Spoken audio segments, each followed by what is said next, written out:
baseball night in America from the Windy City, where the rains were pouring through during the afternoon, but it has cleared up nicely as we get set for Game 2 of a 3-game weekend series between these two venerable franchises that have the same record coming in.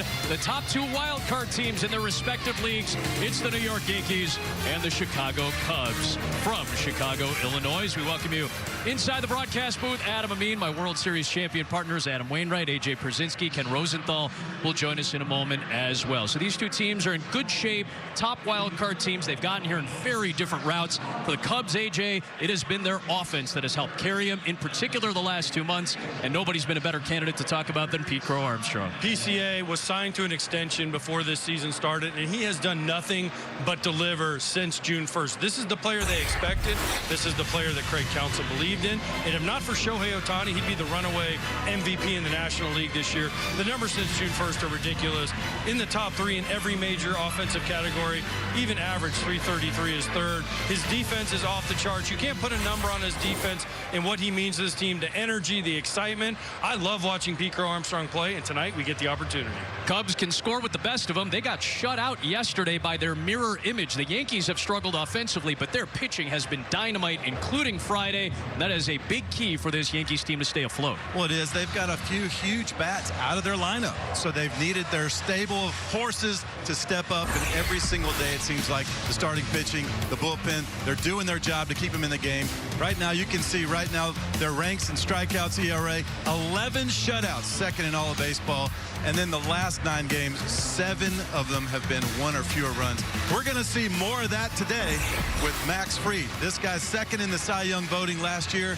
He's back from an injury, had a little bone bruise in his elbow, but he's back. He looks like himself again, and he is the total package, keeps the ball on the ground and misses the barrels. And as often is the case when there's a lot of rain in Chicago and it dies away, that means the wind is usually blowing in off the lake. So that could be very pitcher-friendly for Fried and the Yankees this evening, as the Yankees, who took the opener 2-0 yesterday, will get set to take on the Chicago Cubs in Game 2 of this series. It's coming up next on Fox.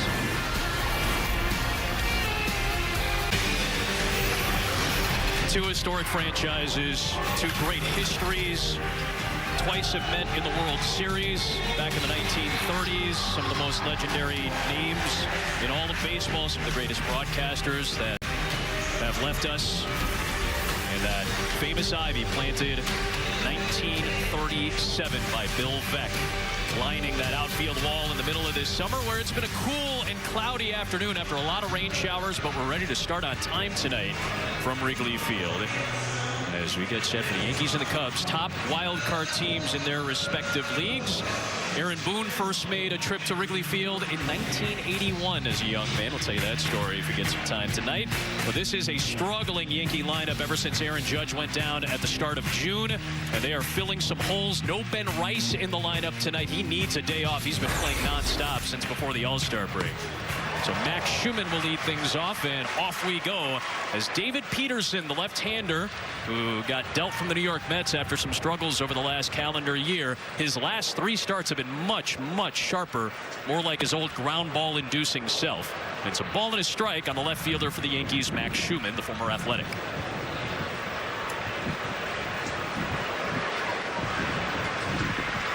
Utility players filled in a bunch of spots, and a lot of Yankees have had to do that over the course of this season with all of the bats missing. So Peterson will go up against a kind of piecemealed lineup tonight for New York. Yeah, and I find what's going to be very important for him today is keeping the ball on the ground. He's got a good sinker. He can work away from the right-handers and into lefties. He's got a good pull cut four seam. He can work off of that. But watch his changeup. I think it's going to be a key today off of those 2 good fastballs. He's got to keep the ball down on these guys, though. For his career, he's got a 50% ground ball rate.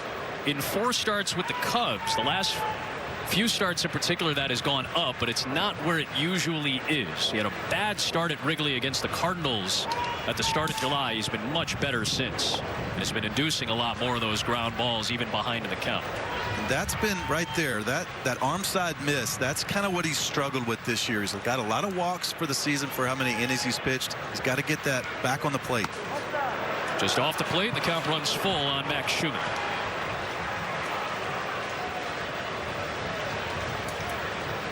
So the former New York Met faces the former Athletic here.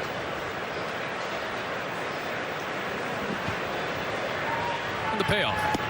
Called strike 3.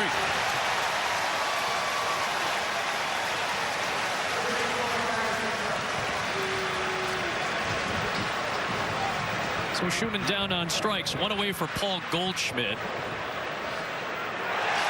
We have a late challenge on it. It is going to be a strike anyway. ABS powered by T-Mobile, and the strikeout counts.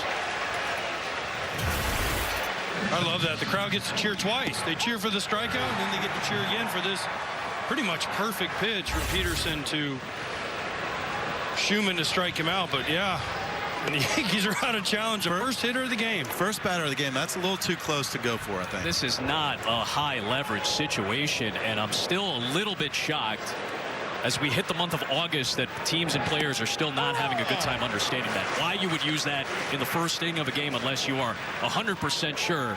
I don't know why you do that. Well, in his defense, it did just nick, like one seam touched the strike zone. Not worth it at the first inning, though, right?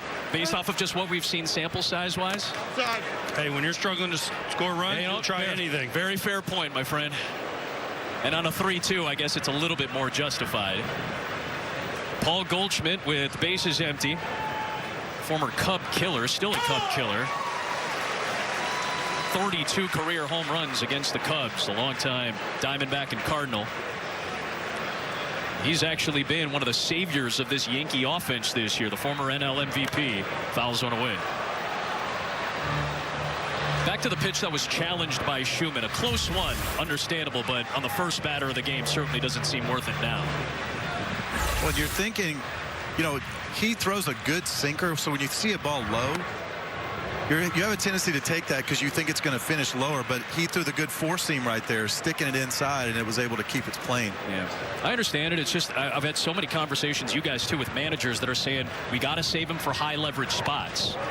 Goldschmidt punches one towards short center, and the second baseman, an excellent defender, Nico Horner, snares it for out number 2.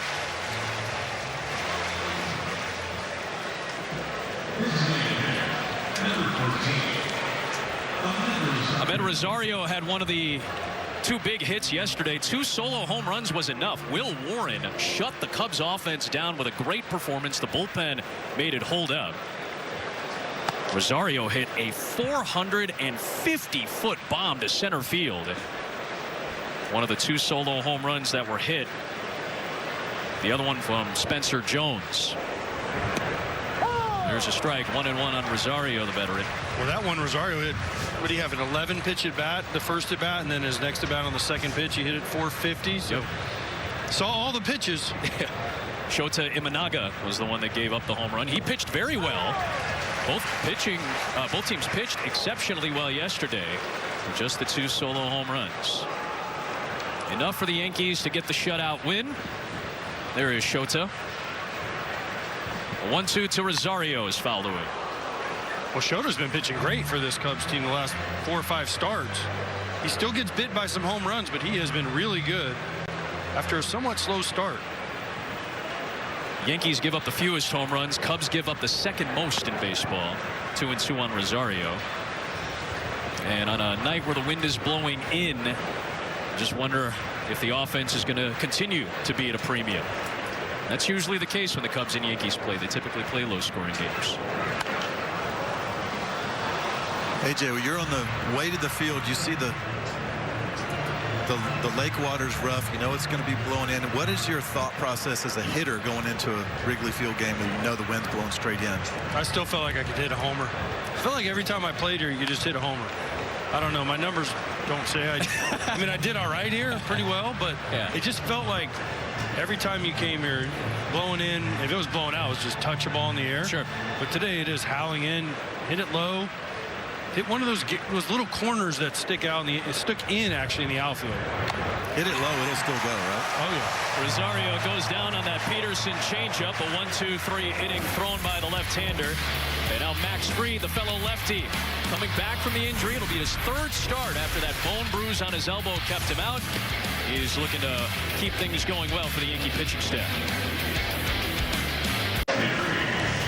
Pete Crow Armstrong leads the #2 scoring offense in baseball, better than 5 runs per game, but they got shut out yesterday. Suzuki was out of the lineup. He's back in. Kelly gets the start behind the plate. And James Triantos will make his Wrigley Field debut. They'll go up against Max Fried. His 3rd start back. He hasn't pitched a whole lot since mid-May. Had a bone bruise in his left elbow in the middle of that month. No ligament damage. Just came back in July. And has made a couple of starts since, including against the White Sox earlier this week. Deals with Pete Crow Armstrong, lefty on lefty to start, and a strike to the MVP candidate. A couple of Harvard Westlake grads. Both of these guys ended up at the same high school. Fried was there for a year, well before Pete Crow Armstrong was there. Caballero, the 3rd baseman, is in with the speedy Crow Armstrong at the plate. I think they took some at-bats off each other. In the wintertime, they both fly back to L.A. Get a chance to hang out a little bit. Yeah, they have to, right? If you're PCA, Max, I want to see what you got. There's a 1-1, 1-2. Yeah, I was never a fan of that. I was never a fan of showing stuff to other big league hitters. Interesting. These two guys, you know, Fried had his program where he was going to high school shut down and eventually made his way to Harvard Westlake. He was at Montclair Prep in Van Nuys, California. They got rid of their athletics program, and that led to Fried going to Harvard Westlake. Close pitch just outside to even the count. Of course, as you guys know, plenty of talent has come out of Harvard Westlake. But weird that he ended up at Harvard Westlake, where Jack Flaherty and Lucas Giolito were also there at the same time. He could have went to any high school. He just happened to end up at Harvard Westlake. 2-2 pitch to Crow Armstrong, and he lays off. Another close one. This has been a big change for Crow Armstrong this year. This is why the on base is up. His patience is better, and he has become a better hitter because of it. There's at least 2 pitches already in this at bat he would have swung at that he laid off of. There's the swing rate and the walk rate. Big improvements. Fouled back, and he's still alive. It was always that fine line, too. You don't want to take somebody's aggressiveness from them if it's part of their strength, but then he's seemingly found a great mix of being able to swing away at the right pitches, and that's a real talent. That takes some time to learn sometimes. Sometimes you never get that. He's made a lot of adjustments with his swing and his stance over the course of the last 2 years. He goes swinging at that one. Could not hold on. Sanchez behind the plate. A little frustrated as he tossed that ball away. AJ, you always tell me this is a little bit of luck. When you get a little foul tip, it's a little bit of luck to try to hold on to it. No, it's all luck. There is no skill to catching those pitches. It is all luck, depending on where it hits you in the glove, how it hits your glove. You get frustrated because people say, oh, I should have had that one. No, you shouldn't have. You just hope it sticks in your glove. Now, certain catchers have been known to put some sticky stuff in their glove, Wayno, to help the pitchers out a little bit, so maybe that would help. I don't know what you're talking about. I don't know who would do such a thing. Wow, what an at-bat to start the day for Crow Armstrong. He got down to 2 strikes, fought a couple off, laid off a couple, and he's aboard. Max Fried sees the first man on base, and that takes us to Fox Foresight, built with Gemini on Google Cloud. When Max Fried has come to this park, or when he has seen the Cubs, he's pitched very well, in particular at Wrigley Field. Some incredible numbers and minuscule ones at that. Here's Seiya Suzuki back in the lineup today. And a big Fried curveball, one of those pitches that has essentially helped make his career. Suzuki lays off of it. Yeah, I've loved watching the maturation of Max Fried through the years. He came up 4-seam curveball almost exclusively, mixed in a couple of sliders here and there, maybe a changeup or 2, but now he's throwing 7 different pitches. He's mixing in a good sweeper, keeping that, like, he's covering all the speed zones that I really love when pitchers do that. He's got the upper 90s heater. He's got the upper 80s slider if he wants to, or change up in the middle, and then lower 80s. But then he throws that big Kershaw over the top curveball that just is completely an outlier. Strike to Suzuki. The 3 different fastballs, though, and I call his. I don't always call a cutter a fastball. I call his a fastball because it's so short and it's fast enough to be called that. It's 93, 94 sometimes. He'll sit 91, 92 with it. He's really a gifted pitcher. Suzuki waves and is late on a fastball. So Fried, that velocity is nice and crisp. This is third start back. Wayno, you were telling me when you have a bone bruise on your elbow, it sounds like it's fairly harmless. It prevents you from doing a lot of the things that you want to do. It does. It's the finish on your pitch. You know, to be able to trust it again. His first start back after that, he was touching 99 miles an hour, so you know he feels good. That one bounces into Sanchez, and that's easily going to give the speedy Crow Armstrong second base. And now you got a man in scoring position for the Cubs. Well, nothing Sanchez could do on this pitch. Just a breaking ball that doesn't even, it barely gets to the dirt. He does everything he can. That ball, that's a 55-footer. Yep. Sanchez does everything right. You try to square it up with his chest. PCA ultra aggressive on the bases. 2-2 to Suzuki is inside, and another full count to start Fried's day. Now his pitch count, we asked Aaron Boone, are you going to extend him a lot? He goes, well, we're still probably going to be cautious, so push it out to about 70 to 80. He's been between 50 and 70 in his first two starts back. Payoff pitch. Suzuki breaks his bat, rolls it slowly to Chisholm at second. We'll get Suzuki. Crow Armstrong takes third. There's one down. Here are the Cubs first. Sometimes you can tell right away what a team's approach is going to be off of the day. Seems like they're going to try to wait, max out a little bit. They're taking a lot of really close pitches already, just the two at-bats. Some of those cutters that a lot of his pitches, almost all of them start right down the middle, and then they work to a corner somewhere. He does that so well. So he's going to have to get that on the plate, though. Yep. Well, Bregman knows him well. Boy, he spikes another one, and Crow Armstrong is going to come home to give the Cubs the lead in the first.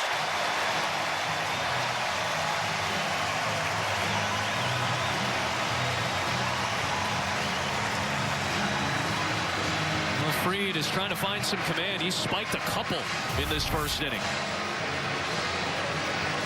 Another one where Sanchez really has no chance. This ball bounces well in front. I mean, that ball bounces in front of the batter's box, feet in front of home plate. Sanchez tries, but the pressure was on Fried right away by a great at bat by PCA. Yesterday, the Cubs didn't get the leadoff man on at all. Today, in the first inning, they get the first leadoff guy on. He scores today, and you mentioned how patient the Cubs are being. They know that pitch count. They know that last time out, Max Fried threw like 30 pitches in the first inning. Let's get him out. Bregman sends the first ball of the game out of the infield for the Cubs, out to center for Spencer Jones. Those spiked balls, sometimes that's nerves, sometimes that's, well, in the bullpen I was leaving it up, so I was having to set my sights lower, and then you get out in the game, you go, well, dadgummit, I don't need to set my sights lower. I can just throw it like I used to. So sometimes it's nerves and sometimes it's execution from the bullpen.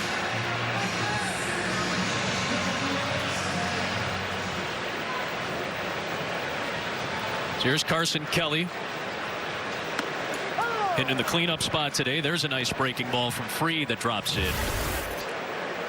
Remember, PCA had that nice at bat to start. He had to fight off a couple, had to lay off a couple, and then a little bit of bad luck, AJ. Like you said, it's really hard to catch those ricochets from behind the plate, but that's one of those pitches that if it goes a couple of inches the other way, maybe the inning's a little bit different. Yeah, but again, what am I going to get mad at? Yankee fans get mad at Sanchez. The ball hit just in the heel of his glove. He wasn't planning on it hitting the heel of his glove, but PCA still had to work a walk. Yeah. And we talked about how poor the Yankees infield has been, or offense has been. They had the infield in the first inning. Yeah. First inning, they had the infield in. So Aaron Boone knows the wind's blowing in. It's going to be hard to homer. Peterson's a ground ball guy. They brought their infield in. Now, it didn't matter because Fried threw the wild pitch, but I thought it was interesting the infield was in. Yep. Got a chance to limit the damage ahead of Kelly 1-2. And Kelly, defensive swing, fights that fastball off. Fried did not have a wild pitch on the season. He's had a couple in this inning. Again, with the caveat that he is still working his way back from injury. Had a fantastic year last year, as Wayno said, top 3 in the Cy Young voting. This was his last outing on Monday here in Chicago. The Yankees have spent the entire week in the Windy City, and they'll wrap up their 10-game road trip tomorrow. They split 4 on the south side this week. Couple of one-run extra inning losses in walk-off fashion to close out that series against the first-place White Sox. They'll wrap up this road trip tomorrow. They're 5-3 on it so far. There's another good breaking ball from Fried, and the curveball gets a swing and miss to finish off the inning. But a couple of wild pitches. Crow Armstrong scores. The Cubs have the lead in the second in Chicago.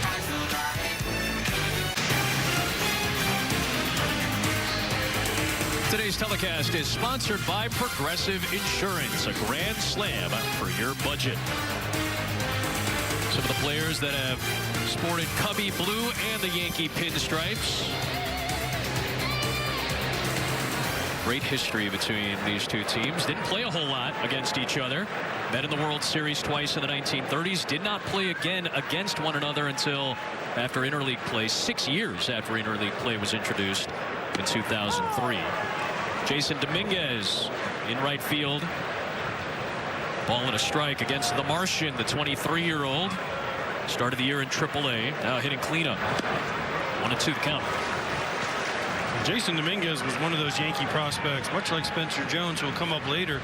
We heard about for years and years how they were going to be the next coming, this and that. Dominguez has had his ups and downs. He's had great spots, not great spots, but they still believe that he can be something special for this organization. He was the first ever prospect selected to the All-Star Futures game without having played a full season in the minors. That was 5 years ago. So he had a lot of hype coming out.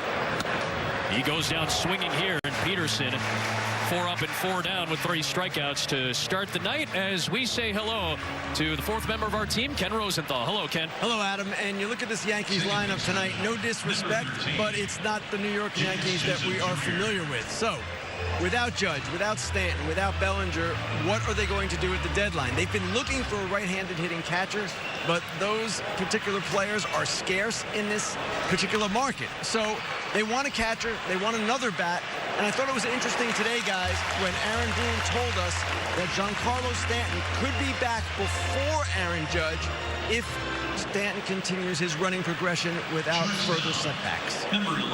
Chisholm is retired. Thank you very much for that, Ken. You see where the particular positional ranks are for OPS for the Yankees.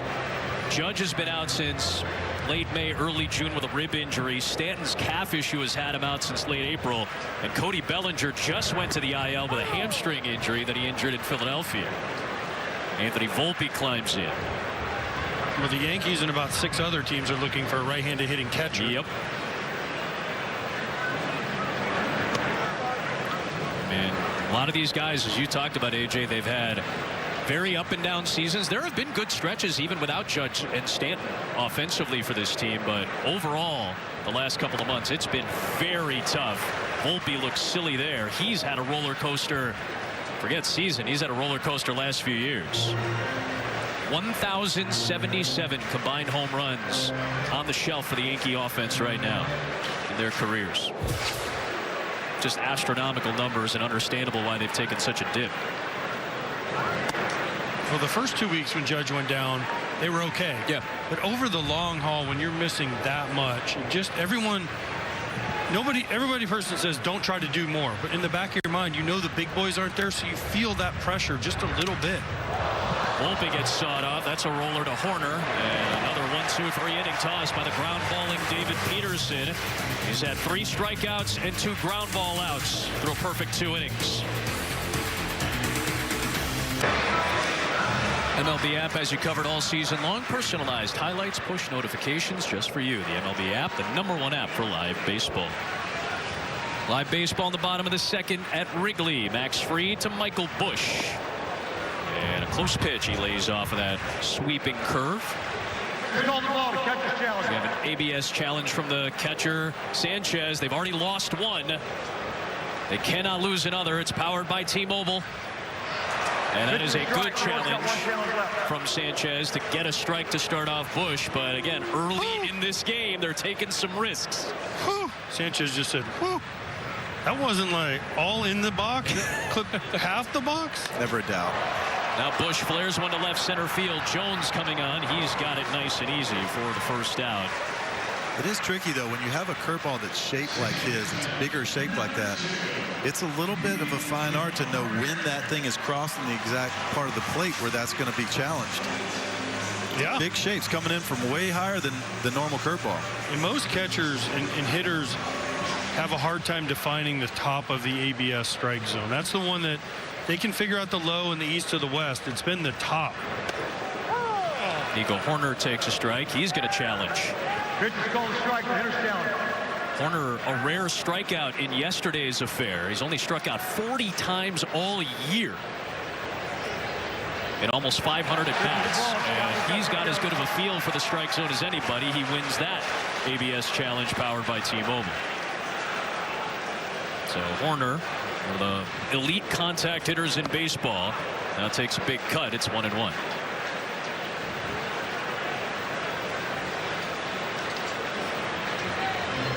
Tough first half. Remember, he signed a big extension as well. He has really settled in nicely, and obviously he has some of the best defense at second base in all of baseball.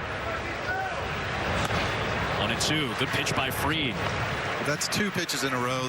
You're expecting the ball coming into you. He's got that nice cutter he throws a lot of. That's the most used pitch he has. The big curveball coming into you. He throws a slider and a sweeper, all those coming into you. If he can get the sinker and the changeup going away from the right-hander too, makes it that much harder. Peel down to first. He went around, so he doubled up on that changeup floating away. And the first base umpire is Scott Berry. He rings up Nico Horner. So back-to-back games of the strikeout for Horner. I actually expect to see a lot of this pitch from Max Fried today because the Cubs hit the cutter. They're really good against the cutter.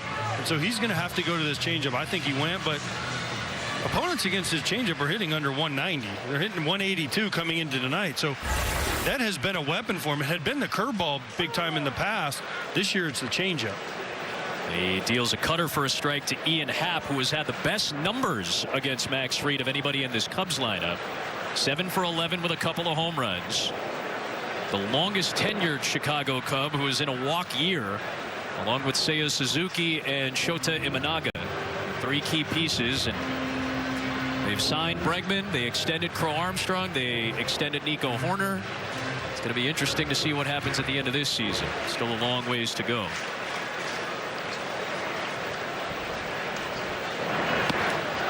1-2 on Ian Happ. So now the off-speed stuff is starting to settle in nicely for Fried after he had that rough 23 pitch first. Waino, you threw a big curveball like that. How hard is it to get the feel of it? You just keep throwing it until you figure it out? Well, it's a great question because you saw him miss up and then you saw him spike a couple. Right there we saw him find that kind of tweener zone. And also, don't sleep on the wind being a factor here at Wrigley Field. Your curveball, you have to start. The only 2 parks I really ever felt like I had to start my curveball in a different spot was at Wrigley and at whatever is it Oracle now? The Giants Park? Oh, sure, yeah. It used to be AT&T, right? Yep. Yeah, I think it was, yeah. Yeah, Oracle Park in San Francisco, where famously the wind has played a role in San Francisco. In there, and sometimes, depending on if it's cross, if it's into you, it's downwind, you have to start your pitches on different locations in those 2 stadiums. You got wind coming off the water. Check swing foul, and Happ's still alive. I thought you were searching for the name of the Cincinnati ballpark because you love that place so much. That's when you said, what's the name of it? I was thinking Satan's Dungeon or something like that. Is that what you called Cincinnati? The Devil's Lair. The Devil's Lair. That's right. I love that we always bring that wretched place back up. Cubs scored on a Crow Armstrong run, coming in a wild pitch in the first. We're in the second, and Happ's still alive, fighting off another Fried offering. Talk to me about this delivery on the curve, Waino. Yeah, his curveball has 7 inches more vertical drop than the average curveball. That just is a lot. So you see, you're gonna the first inning or 2, unless you pitched here a lot in the wind, you're kind of tinkering around. All right, where's my starting location today? And every time you pitch here, it's different. It's such a cool experience. And to Fried's credit, as we showed you, he's had great numbers at Wrigley. So for the most part, when he's been in this ballpark with the shifting winds, different weather, different game profiles, he's done a very good job in this park. Obviously, the longtime Atlanta Brave pitched here a bunch.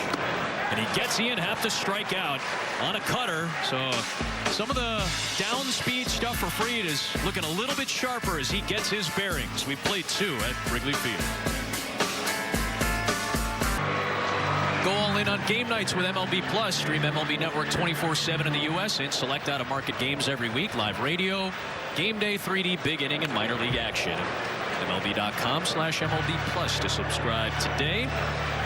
This guy's got some plus height. 6'7" with speed. This is Spencer Jones, playing just his 38th Major League Baseball game. Number 25 pick in 2022 out of Vanderbilt University, a very solid collegiate baseball program. Just made his debut in early May. He's been up and down. And of course, being from California at 6'7", you're automatically going to get some kind of comparisons to Aaron Judge on the other side of the plate as a left-hander. Just came back up this week after the Bellinger injury and now playing center field. Interesting, you want to compare him to Aaron Judge. Aaron Judge hits upright. He hits bent over. Yep. Most guys that are big, hitting coaches will say, you're big, be big in the box. He's almost making himself smaller. It's almost like he's a lefty slap hitter in the box, but that also speaks to his speed. He's like a 28, 29 foot per second rate. That's one of the higher rates you're going to find in Major League Baseball and one of the fastest for the Yankees. So he kind of almost stands in the box like he's ready to sprint out down the line at first, despite being at that stature. Well, he takes 3 steps and he's at first. That's why. Exactly. Big gazelle-like steps down the line. But he goes down here against Peterson, who's keeping the ball low and tailing one away. 7 up, 7 down, 4 Ks, and back to the second inning against Volpe. Yeah, I love what he's doing. He's playing the X game with his heater. 4-seam ends, a little cut on it. Watch this. Watch, he puts a little more cut on these next 2 4-seamers in. He's playing off their aggressiveness inside. They want that ball in. Okay, I'll show you in. And then he's kind of breaking it off there. He's just probably manipulating the ball just a little bit more, but his 4-seam always has a little pull cut. He's adding to that a little bit on the third base side, obviously, but I love how he's. This one hugs the line fair. Pass Bush off the sidewall. Played well by Suzuki. It's going to hold Ali Sanchez to a single. And there is the first base hit on either side tonight. It comes with 1 out in the 3rd for New York. Yeah, and that's the kind of hit, though, when you're controlling the zone and you're moving it around in and out. It's like defensive down the line swings. You'll take those kind of hits right there, especially if they can hold him to a single. But I love how he's using his changeup away. He's burying the 4-seam in. He's coming back with the sinker. He's mixing in the breaking ball. He's really doing a great job pitching and keeping these hitters off balance. Now looking for a ground ball with Jose Caballero, the speedster, at the plate. Tough to double him up. He's one of the fastest in the game, and a base stealing threat if he gets aboard. Only guys like Ellie De La Cruz and Jose Ramirez and Jazz Chisholm have put up the type of stolen base numbers the last 2.5 years that Caballero has. Good breaking ball for a strike. It drops in to even the count. You mentioned Caballero. He's great at what his role is, and that's getting on base, stealing bases. But have you seen the thing with him about the pitch clock? Where he looks up right at 8 seconds, which is the rule. You have to show engagement as a hitter by looking up and basically locking and engaging with the pitcher, and the 8-second mark on the pitch clock is the cutoff time. And I'm watching him. He's got it pretty much down to a science. Would that bother you as a pitcher, Wayno? I wouldn't be looking at that. Was chasing a high fastball and goes down swinging. 2 away. Another strikeout for Peterson, who retires 8 of the first 9 Yankees, first time through the order, 5 of them via the K. You wouldn't be looking at him because he looks up right when he has to, and there's been people that have complained he's trying to play the game, mess up the pitcher's rhythm. You'd be okay with that? Never really watched the hitter. The thing to wonder about, though, is like, is he trying to see peripherally anything going on behind him? That's one question. Back to the top and Schumann. First pitch swinging, rolls it to short. Swanson's got it. Short out to corner. Inning over. Yankees get the first base hit of the game, but still nothing doing for New York's offense. 1-0 Chicago to the bottom of the 3rd.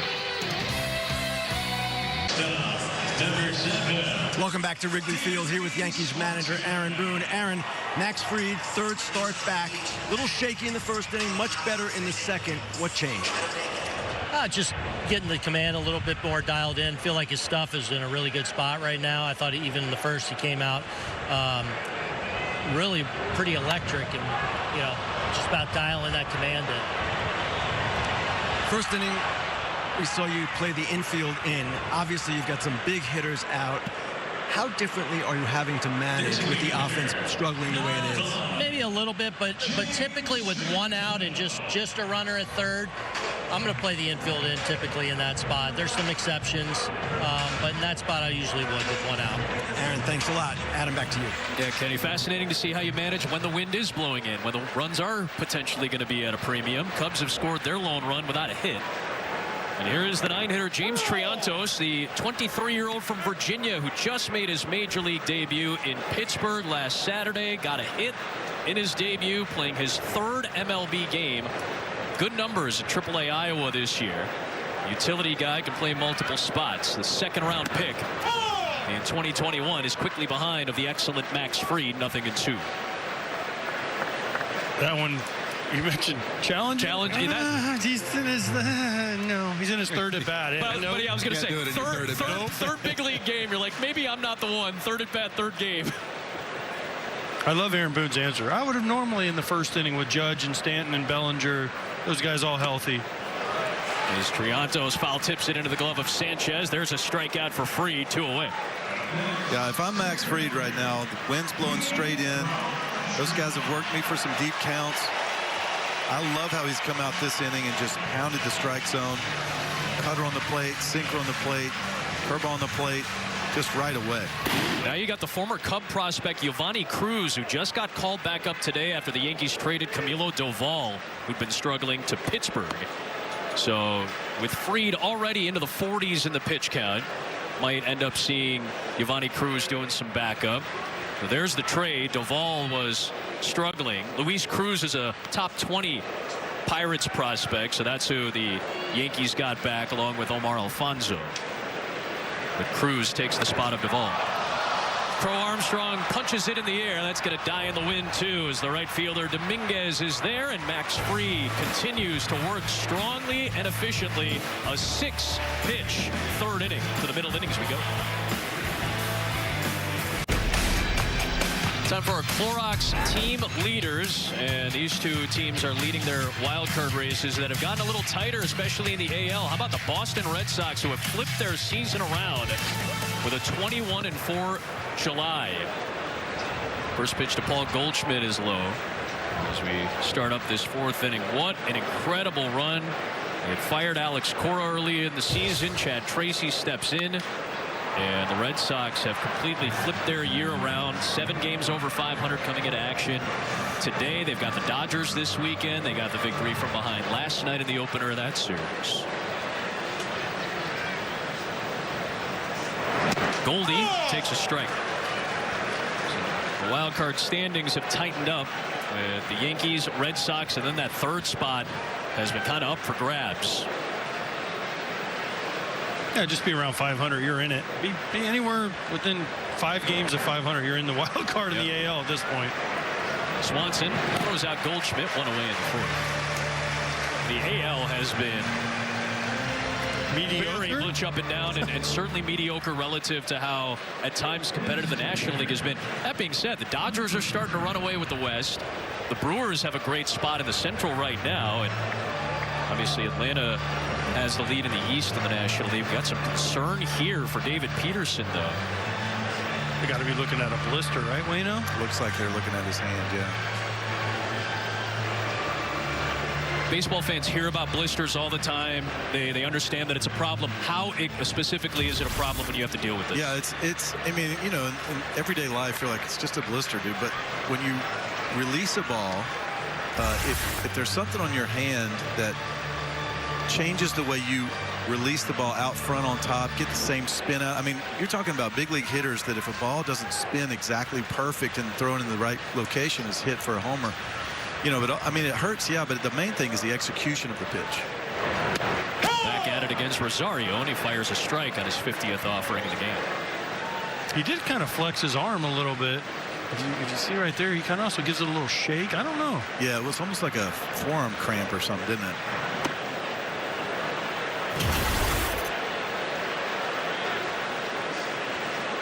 Right here, he gets the out. And out. Oh, okay. We'll just get a little elbow crack real quick. That's natural. A little pop. Yeah. Snap, crackle, pop. 1-2 on Rosario. A couple of former New York Mets going at it right here. Rosario in his 10th season in the big leagues, his 7th team. First full year with the New York Yankees. 30-year-old from the Dominican. Meanwhile, the tall and lanky Peterson deals, and Rosario fouls it back. And he's a hitter who loves the ball coming into his swing, especially breaking ball from a lefty coming into his swing, four seam coming into his swing. He loves that pitch. But you see how Peterson just used that against him, used it up, out, off the plate inside. That's safe. The one that you got to worry about with Rosario is the one that starts middle and works middle in, inner third. Those are dangerous. Skips in to even the count. Rosario obviously is so important against lefties. This is part of a platoon. Rosario and Ryan McMahon, who's the better glove, but Rosario has been a more consistent bat in the platoon this season, and the Yankees have seen a ton of lefties on this road trip. 7 of them now. There's a bouncer too short again. Swanson's got this one, and he retires Rosario. 2 up and 2 down in the 4th. This is the 7th left-hander that the Yankees are facing in what have been now 9 games. This is the 9th game of this 10-game road trip, and to their credit, they're 5-1 against the left-handed starters. That's without 2 of their big bopping right-handed bats in Judge and Stanton. They're one of the better teams in baseball against lefties this year. Yeah, but I would, if I was facing the Yankees right now, I'd want to throw all the lefties I could at them. Especially like tonight, you lose Ben Rice, Austin Wells, Grisham, and McMahon. And Rosario's actually been better against righties this year. So that's why teams are looking at us saying, man, we need to fire all our lefties against them. But like you said, they've been beating them. Doesn't hurt that their pitchers never give up a run. Yeah, that's a big part of it. 7 of the last 9 games they've given up 1 or less, right? That's coinciding basically with this road trip. Oh, lucky are the Yankees. They get to spend a week in Chicago in the summer. Yeah, they came in on Sunday night after their late Sunday night. They played the Phillies on Sunday Night Baseball last week. And then they've been playing all week, but hey, especially when you get a day game on a Friday in Chicago, that was probably a fun night for a lot of these guys last night. Peterson looking for another 1-2-3 inning. He jams Dominguez, a bouncer to Swanson, who's had a very busy inning, and all 3 plays were very solid from Dansby Swanson at short, the 2-time Gold Glover. One of the best infield defenses in baseball, with the perfect pitcher with the wind blowing in. A ground ball pitcher let the infielders doing the work.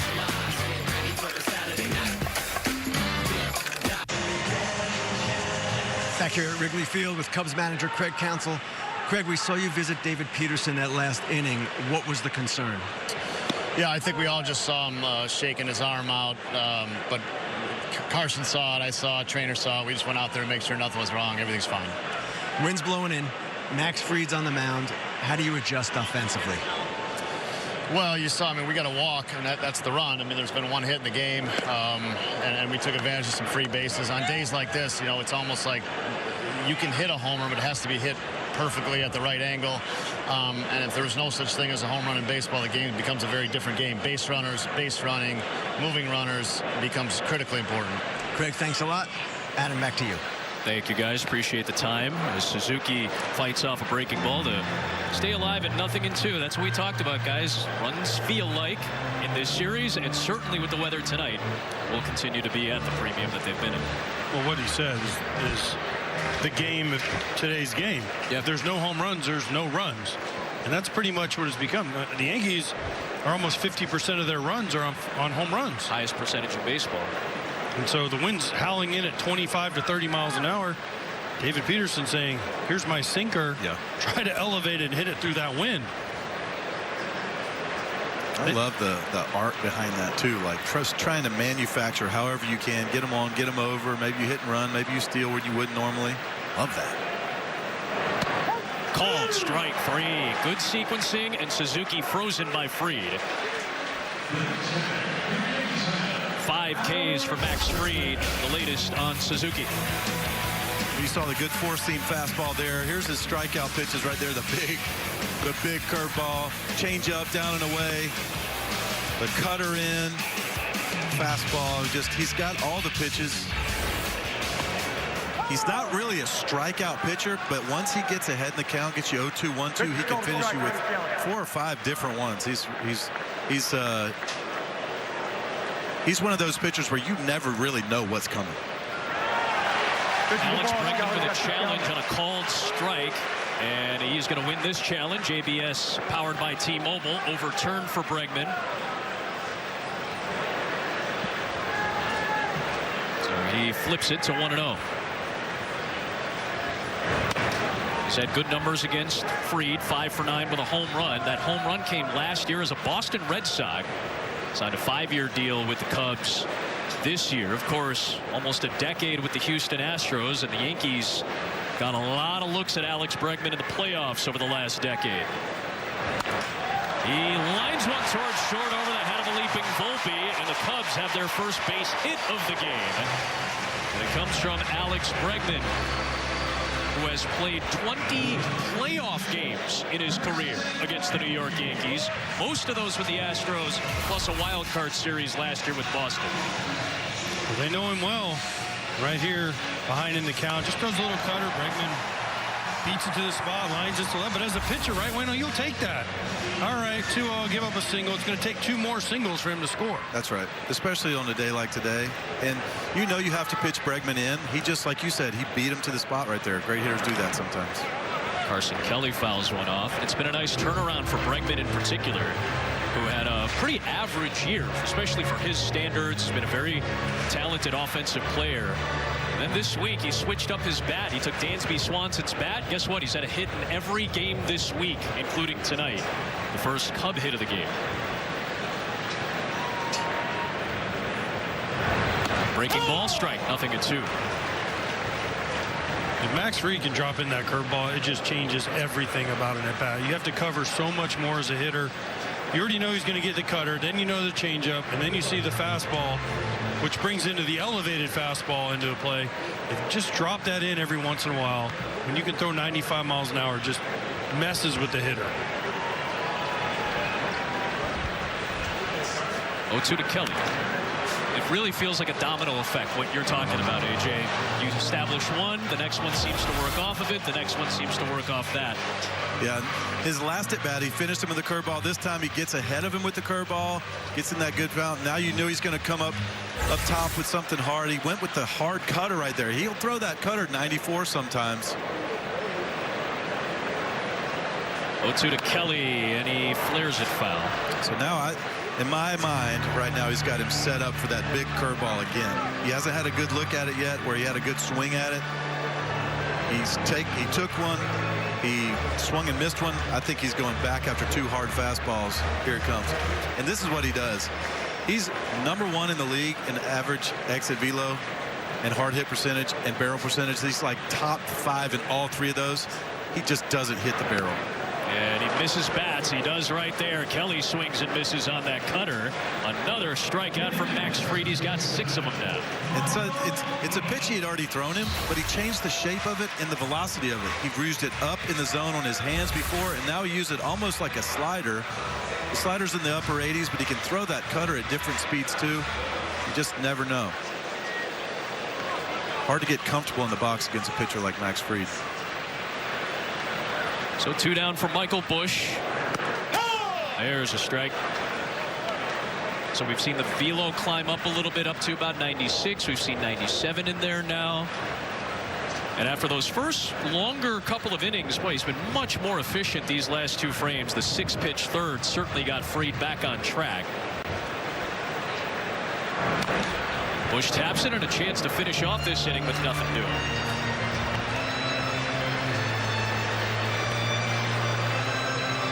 Max Fried, outstanding defender at his position, 4-time Gold Glover, multiple-time All-Star, times with the Braves, obviously with the Yankees last year. Largest contract ever given to a left-handed pitcher last year by New York, and had a great year last year, looking sharp tonight too. 1-2 on Busch.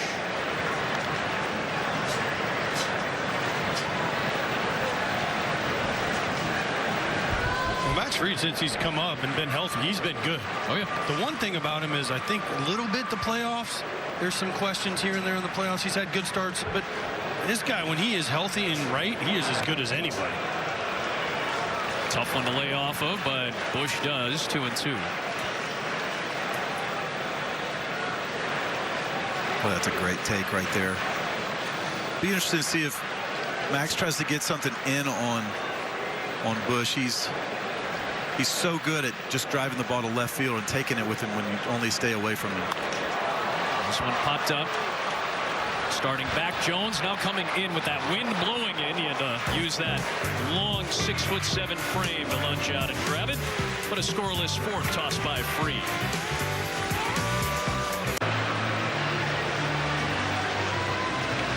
Cool and cloudy on a summer Saturday night in Chicago. 1-0 Cubs have the lead on the Yankees. Jazz Chisholm Jr. climbs in, facing the left-hander David Peterson.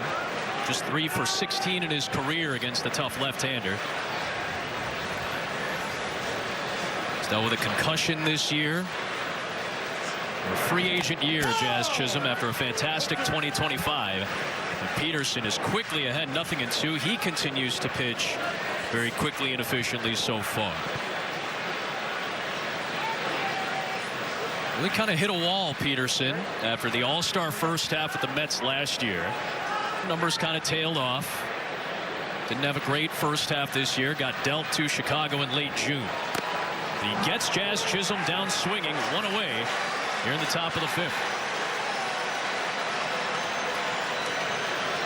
Dive into our Fisher Investments player profile. Really solid, fun pitching matchup so far. Granted, with a little bit of help from the elements here at Wrigley, but both Fried and Peterson, the lefties, excellent. Yeah, both pitchers came to play today. They're executing their pitches, both sides of the plate, mixing, matching, up, down, in and out. And, you know, hit to third, grabbed by Bregman, 2 down. Whether it's the wind or whatever, they're being aggressive in the strike zone. They're making the hitter on the defensive. They're mixing and matching their speed so well. I just love how they're going in and out. Peterson has been strike one all night, and I've watched this. You know, I've watched a lot of his starts this year. Strike one was hard to come by for Peterson at times. He was a lot of arm side misses, and if you go back and look at 25 before the All-Star break, like you mentioned, Adam, that is exactly what he did in a lot better clip. Spencer Jones takes up and in for ball 1. As we watch this game, and as this game unfolds already in the 5th inning, I just don't know how the Yankees score a run without a home run. They're so home run dependent. If the way the wind's blowing, can they string 3 hits in a row together to score a run? And the way Fried's pitching and the Yankee bullpen has been really good. This might be a 1-0 game, and it came via a walk and 2 wild pitches. Well, Peterson continues to do well, though Bush unable to flag that one down. So a rare miscue from one of the better defensive infields in all of baseball. The speed. It forces you to kind of pick up your pace on defense. Jones right there caused that play to happen. He knows he's got to come in on that ball. It looked like he could have timed his hop a little bit better, but he knows he's got to come get that and flip it, because the angle is going to be tough for the pitcher to handle and cover the base. So he had to come flying in on that ball because of the speed of Jones. Bush, who made a couple of dynamic plays yesterday and has been an improved defender at first. He corrals that toss over by the lefty Peterson on the lengthy Jones, who is 3 for 3 in his limited duty stealing bags at the big league level this year. When you get a base runner, are you going to be aggressive at any capacity? The Yankees have been a pretty high volume stolen base team this year. The Cubs have been lower volume but higher efficiency on the base bats. You have to. You have to push the envelope if you're Aaron Boone. You know where your offense is, how limited it is. The wind's blowing in. You get an opportunity. Peterson's already thrown over once. You're at the bottom of the order. But now you have your 8-hole guy up. You have Caballero, who's like a second leadoff man next. Now is when I wouldn't send him. Now I'd say, you know what, Ali Sanchez, let's see what happens in your at bat, and then worst comes to worst, we have Caballero leading off the next inning. If he gets a hit, great. But I don't want Sanchez leading off. I'd rather have Caballero if I'm the manager leading off. Jones stays, and he rolls it past a diving Bush. Stopping at second, Jones. Suzuki has a pretty solid arm out and right. Well, station to station go the Yankees, but they're able to string together a couple of base runners on an error and a rolling single into right field. That's two of those that Sanchez has now. Two balls not exactly hit great, but perfectly placed. And people at home are going to say, oh, Spencer Jones on second, he would have scored. Also, if Spencer Jones on second, Michael Bush isn't holding the runner on. This is a ground ball to first, and the inning's over. Right. So it was just perfect placement by Sanchez, and here it comes. Caballero with the chance to get the hit to give the Yankees a run. Both Yankee hits belong to Sanchez. Here is Caballero taking strike one. Off the bat, I thought Spencer was going to be able to get to third there, but Saya came in so quick on that ball. They had the second baseman played almost straight up the middle, just where he is right now. The hole was wide open, and Saya did a great job keeping him at second there.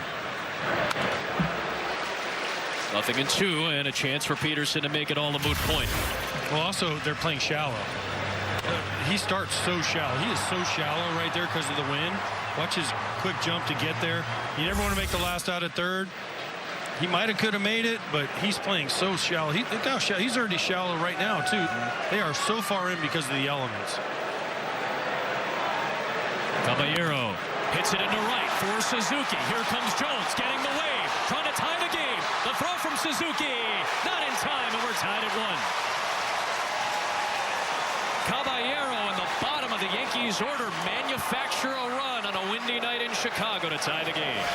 Well, there's the announcer's jinx, but it took help. It took help from the Cubs. It took the error by Bush and then two singles. And if you notice the theme for the singles from the Yankees, the hits, they've all gone to right field. Sanchez 2 to right. This is a little cutter. Caballero with 2 strikes gets inside of it and just kind of pushes it down the right field line. Suzuki comes in, but that speed of Spencer Jones allows them to tie this game up. I didn't think that they could get 3 hits in a row, but the error helped them and gave them a chance. Good meeting right here, too. Just reminding the pitcher, listen, you had an error and 2 absolute doinks. You're throwing great quality pitches right here. Keep doing exactly what you're doing. We always talk about this when you are in Chicago, playing at Wrigley in particular. We talked to Craig Counsell about this at the beginning of the year. You know, when the weather is cold, you almost have to play a little bit differently because of the elements. Then the summer comes around, and then the wind blows out. You can swing a little differently. Then the wind blows in on a night like tonight. You have to pitch and hit a little bit differently. It's all part of the elements here on the north side of Chicago. Back to the top of the order in Schumann. First and third with 2 outs. The Yankees have tied it. The Bush error has helped them.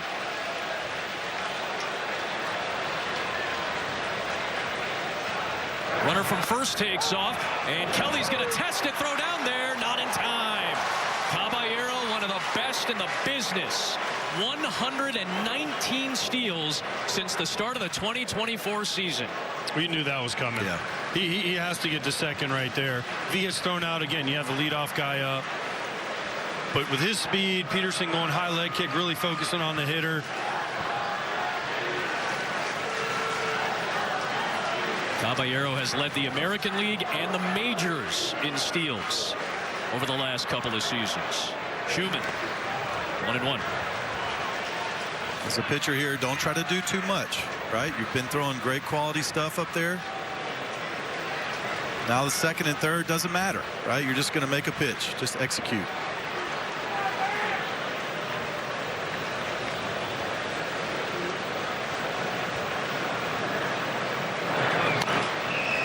Chopped foul, 1-2. Isn't it crazy, though? You were a pitcher, Wayno, how a hit or a run just changes the error, right, from Bush. It was like Peterson was cruising. Okay, we get a runner on first, and then Sanchez gets a little hit. Now there's a runner on second. It's like his whole demeanor changed, and then after he gave up the run, it's a completely different guy. And the pitch count. 75th offering of the night is hit in the air. Suzuki in right will navigate, make the catch, and finish off the inning, but the bottom of the Yankees order in a struggling offensive stretch comes through to manufacture the tying run. take a look at our Good Hands Plays, sponsored by Allstate. Nico Hoerner continues to play Gold Glove caliber defense for the Chicago Cubs, and not just Gold Glove caliber, making the routine plays, but making the tough ones look spectacular. He's done it all season long. Those are all Play of the Week nominees and winners in Major League Baseball when he made them. He's made more of those types of plays over the course of this week. Made a diving play yesterday late in the contest as well. Two-time Gold Glover on the defensive side. Makes life easier on all of us at Dansby Swanson as middle infield man.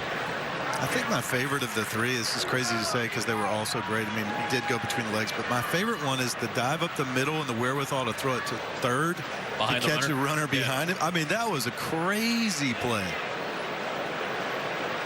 29-year-old from Oakland, California, went to Stanford, sharp cat. And one of the elite contact guys in baseball, linesman past a diving Chisholm, his counterpart. And the Cubs have a base hit, just their second of the contest. Leadoff man is aboard for the second time tonight. Common theme, take the ball the other way. Right-handed hitters, take the ball the other way. You're not going to hit a home run to left. Take what the pitcher's giving you. Shoot the ball to right. Jazz Chisholm has been an improved defender this season after a rough year last year, but just couldn't snare that one. Hoerner's aboard for Ian Happ. Showing bunt now. And the wind is really whipping. This is not a heavy sacrifice team in the Cubs. They have 5 all season long. Obviously, Happ is trying to bunt for a base hit, but they're not a heavy bunting team. But that's how the elements may also play a factor with teams. You may see guys middle and bottom of the order throw the bunt out once more than often when the weather's like this. On Max, you got to push it to first because he's so good at fielding third base side. Watch how he falls off. There's the timing, though. He's trying to mess with the runner and Hoerner at first base and just trying to lull him to sleep with that kick. This is actually a closer play than it looked. Goldie kind of looked in the thing and said, man, I caught it right on his back. It might be something to review here. Yeah, I wonder if Aaron Boone would consider a challenge there. Was very close, and I agree with you, closer than maybe we even thought at the start of that play. But a disengagement there. Hoerner has 16 steals on 19 tries this season. There's that timing of the leg kick. And a tapper foul, 0-2. Well, what Fried's trying to do with the runner there is almost like a hang move. So he brings his leg up really slow in case he's going first move. If he's going first move, he can pick him off. But he hangs there and he reads what he's doing. Right here, he goes straight over there. And that play is closer. He's back, but he's waiting to see if he goes or not. If they go first move, he'll go right to first. And if he doesn't go first move, then he knows that he gives his catcher enough time. Not many left-handed pitchers are able to do that because they lose their timing and rhythm. Max Fried can do it. Career high 7 pickoffs last year, 2 this year. Another breaking ball is bounced to third. Tough play. The third baseman Caballero will make it to get Ian Happ. That will move the runner in Hoerner to second base in scoring position. 1 down in the 5th. He's such a weapon. 7 pickoffs. 7 outs where you didn't have to get it out of the plate. That's a huge deal. Left-handers that don't have a good move, I can never understand that. He's done it 36 times in his career, man. It's just a weapon. Here's Dansby Swanson trying to break a 1-1 tie. And what has been a rougher year than we're used to seeing. Swanson is one of the streakier hitters you'll find in baseball. But for the most part in his career, he's wound up being about a .250 hitter, which is above league average. This year, under .220 for Dansby. He's still shown some power, 16 home runs after 24 a year ago. And taps it foul, 1-1. Yeah, it's always been like, what are you okay with Dansby at the plate? Because you know he's going to play Gold Glove caliber at short, and then all of a sudden he became a much better contact hitter. He cut down on his strikeouts. He was able to handle the breaking balls away from him a lot better. This year he's kind of reverted to his old self where he's pulling off that ball away a little bit more, but he still, like you said, has that juice in the middle of the plate. 1-on-1 out in the 5th on a 1-1 game, and another wheel around by Max Fried to keep Hoerner close. There is action behind Fried, who has now hit 70 pitches. That's Angel Chivayi, who just turned 24 years old this week. That'll be fun for all of us to make sure we got right. He is a fun pitcher. Swanson out to center field for Jones. And he'll make the catch for the second out. Horner stays at second base. Chivayi? Chivayi. Got a good changeup, I know that. Been using him a little bit more than maybe Aaron Boone wanted to. The guy who debuted when he was 21. He just turned 24 this week. But they've had to fill in some holes in that bullpen. And as you guys have said, the Yankee bullpen, right along with their starting rotation, has been rock solid. The #1 ERA amongst relievers in baseball belongs to the Yankee pen. He's been really good, too, for him. And that signals to me that this is Max Fried's last inning out on the mound, because he's at 70 pitches. They said between 70 and 80. And Aaron Boone's thinking, wow, he's at 71. If he gets out of this, maybe 74, 75, 5 innings. That's a nice outing for Max Fried. I mean, he, after that, not laborious first couple of innings, but a little longer, a little tougher first couple of innings, he settled in really nicely. And this is pretty much what Aaron Boone could have, the best he could have hoped for somebody who's coming back off injury.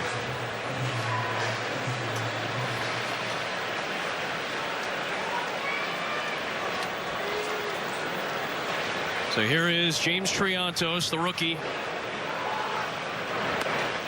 Nice breaking ball. That is from the outside, coming back over the plate. That's ball to strike, and a good sign. That's been Fried pretty much since the second inning with those breaking balls. I love the meeting, too, between Fried and Sanchez before this hitter. Give me everything you got. Now go ahead and challenge him. Nice play by Caballero. He retires Triantos, and Max Fried in his third start back from that elbow issue with a very strong performance at Wrigley, as he's always had.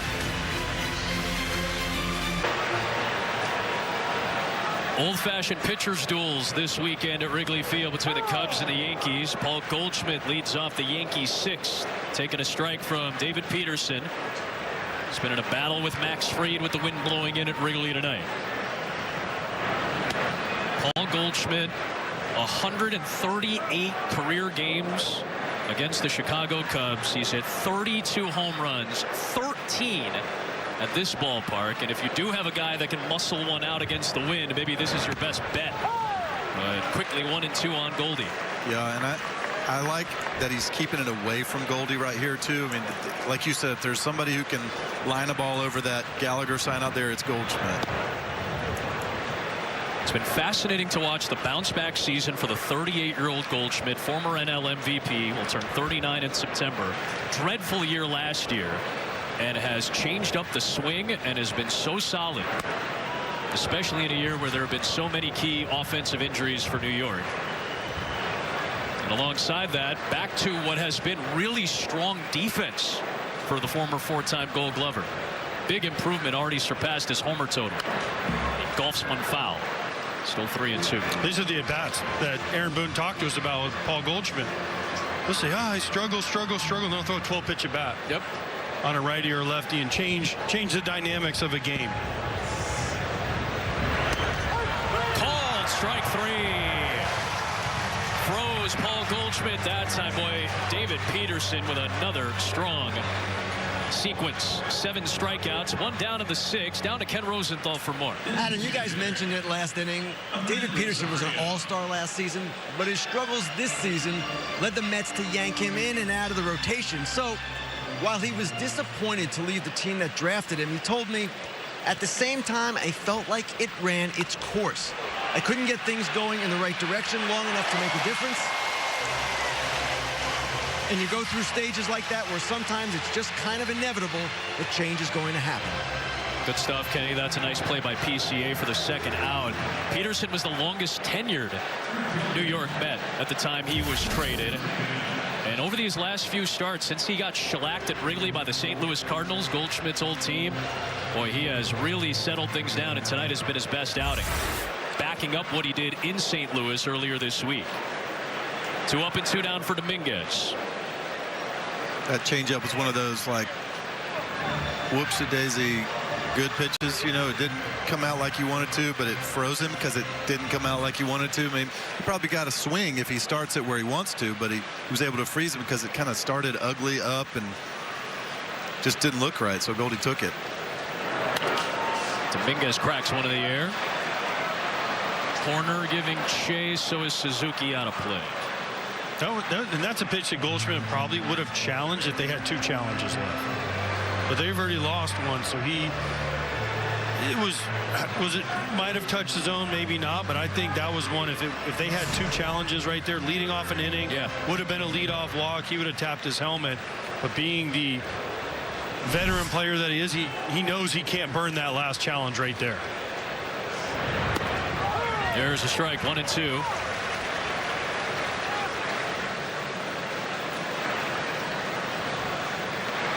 Dominguez, the 23-year-old, waits for a Peterson offering. Takes outside to even the count.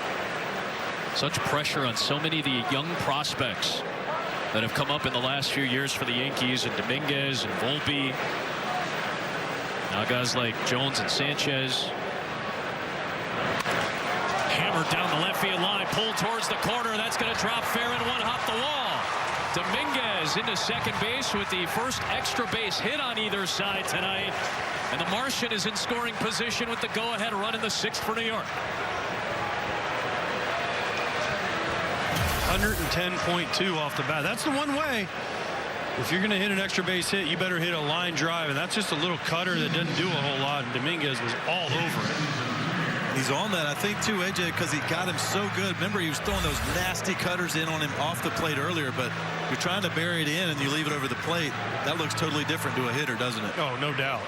Those are the ones you see let come out of the hand and your eyes light up. Oh, I can hit that one. Well, Peterson getting close to the end of the line, it feels like here. In a big spot, tie game in the 6th. Chisholm bounces one foul. He's had Jazz on his heels this whole game. He's just kind of flying out of the batter's box. I'd be very surprised if he brings anything into Jazz to swing at right here. Well, his first at bat, he swung first pitch and hit a weak ground ball to shortstop off the end of the bat. And then his last at bat, he carved him up. Boom, boom, boom. See you later. So he is, like you said, Wino, made him look very uncomfortable. Chisholm takes outside and low. A 30-30 season for Jazz last year. He's got 30 steals this year, past the halfway point of the home run total. He had some lofty goals at the beginning of this season. May not hit them, but he still had overall a decent campaign. Weaves and misses 1 and 2. Well, if you remember, he said he was going to go 50-50 this year. Yep, lofty. But again, 16-30, not too bad. You end up with a 20-30 season. After a 30-30 year, you'd be pretty happy with that just about anywhere. They're trying to will Peterson to the finish line of the 6th.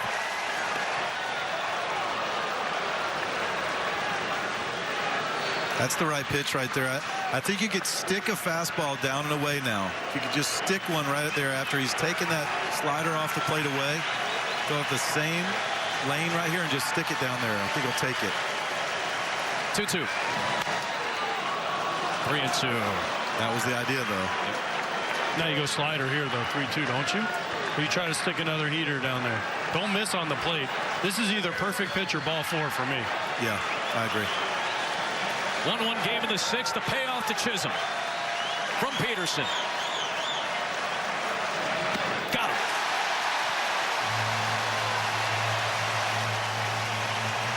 Peterson fired up after another strong outing. 6 innings. He leaves the go-ahead run stranded, and we're tied at 1.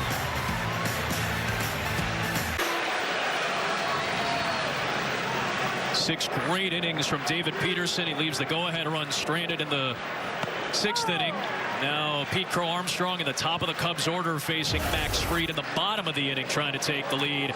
And look at Peterson fired up after the strikeout of Jazz Chisholm to close out that 6th inning. I said perfect pitch or ball 4. He threw the perfect slider down and away. And now you have Max Fried. Just above our heads, facing PCA here, Agent. I think this is his last hitter. We mentioned his pitch count. in to get the lefty out. Yeah, you got a pocket of righties coming up. Pocket of righties coming up. And by the way, David Peterson, let's give him his kudos. Absolutely. Great job. One run, no earned runs, no walks, ton of ground balls. Great job by David Peterson. Stuff was great right from the very first pitch of the game. 97. Max Fried. 6th inning on the 76th pitch of his night. Did you see him fall off? He's putting everything he's got into these pitches. AJ, you're right. This has got to be the last guy. He is pumping everything he's got against the MVP candidate. The 1-2. Yanks one that time. You can really tell that he knows he's at the end of the line. Again, his 3rd start back. They were originally going to have him throw his 2nd rehab start. And then hours before his rehab start, he was already with the team. They go, hey, why don't you just pitch tomorrow at the big league level instead? A few hours before that rehab assignment. GVE is ready to go. Called strike 3 on PCA. Will he challenge it? Nope. He will not. And if that's the final batter of Fried's night, what a way to finish. Sure is. Here comes Aaron Boone. I love PCA's reactions. Do I do it? No. They have 2 challenges with which to work. He opted not to challenge it. And what a job by Max Fried, who has really looked like his old self over the course of the last few starts coming back from the elbow. Still 1-1.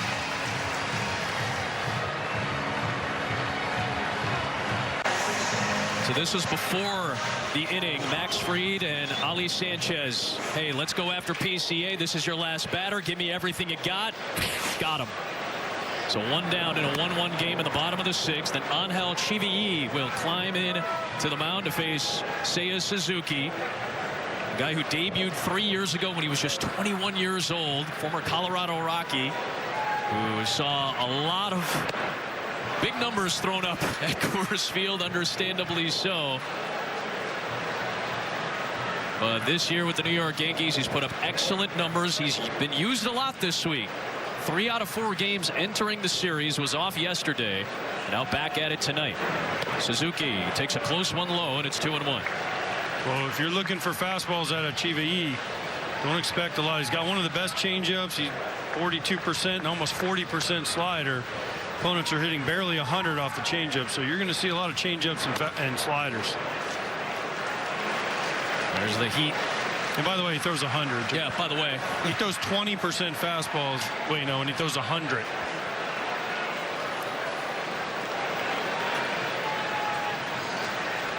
Suzuki in a high leverage count. And he'll take the walk.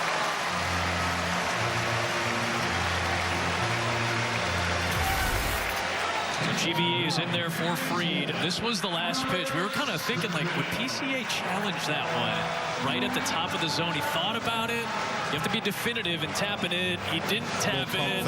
A little pump fake. He even put his hand on his chin like the thinker. Like, I wonder. It would have clipped the very top of the box, too. Yep. There's a strike to Alex Bregman. So Suzuki is aboard. 1 on, 1 out in the 6th. PCA has the lone Cubs run in this game. Yankees manufactured their lone run in this contest with the bottom of their order in the 5th inning to tie it. After a 1-out error, back-to-back singles brought home the game-tying run. AJ, would you consider a hit and run here? Contact hitter at the plate. Yes, but they won't. They don't do that anymore. I mean, yes, 100%. And you have the whole right side is open. Right side's open. But I mean, it's there if they want it. Here's the thing, if you're Craig Counsell, though. GVE can get a little wild. Alex Bregman doesn't chase out of the zone. Yeah. He just walks Suzuki. They're trying to get pressure on GVE. So instead, you just let him walk him. Yeah. Right at this point, yes. Yeah. Back-to-back 3-1 counts to start his night to Suzuki and now Bregman. Days like this with the wind blowing in, you can't get free passes. Got to make them earn their way on the base pass. Tap foul, 3-2. You can really see the velocity.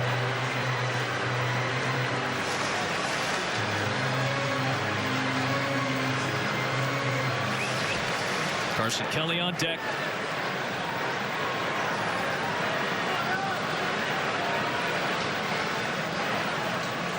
Suzuki at first, big hole right side. 3-2 on Bregman.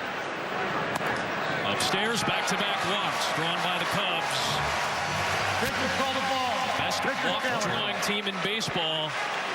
Pitcher challenge. Although a challenge from GVE here. They only have one challenge to lose. Pitching the ball, New York Dodge Challengers. They are out of challenges the rest of the way. And that's why pitchers aren't ever allowed to challenge right there. That's what, I think every team I've spoken to, Aaron Boone's going, what had just happened? But every team I've spoken to has said, unless you're a super veteran pitcher, you don't get to challenge. It's catcher and hitter. And now they're out. So meeting on the mound with Matt Blake coming up August 9th on Fox. The Stars of IndyCar going full throttle out west in Portland. August 9th only on Fox for a really fun IndyCar season. Hit the home stretch. I know I harped on it earlier, and I've seen it a lot in the NFL, and I call the NBA as well. So you see how the challenge system in the NBA has worked. So I've gotten a feel, and I think coaches in those sports have gotten a feel for when to use those coaches' challenges, knowing that you only have so many incorrect challenges with which to work. It has been a slog for some teams to figure out high versus low leverage situations to use those challenges, and for a lot of young guys who maybe are excited at the big league level to use the challenge system, which they used in the minors.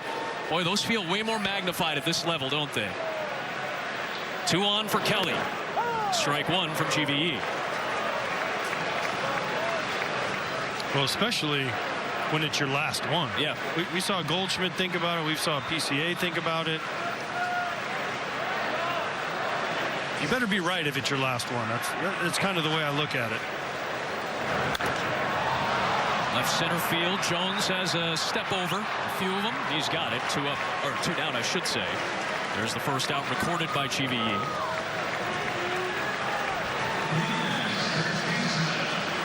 Now Michael Busch will face a right-hander now. A couple of flyouts to center field against the lefty Fried. Yankees pitching has carried them in the absence of their big bats. Fried was excellent tonight. Schlittler's been outstanding on an all-star campaign. Warren was excellent yesterday.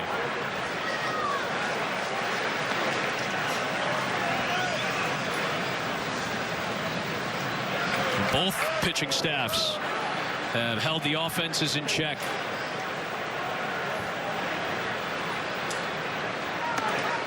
Two 2-0 on Busch, so GVE getting behind just about everybody he's faced so far. This is where he has to be careful. I know he's got a great fastball. He's got to make sure this gets down. If he leaves it out over the plate, fastball, Busch goes to left center really well in these situations. Nice pitch. Backdoor breaking ball to clip the corner, and it's 2-1. He gets back into the count with that pitch. Perfect pitch, too.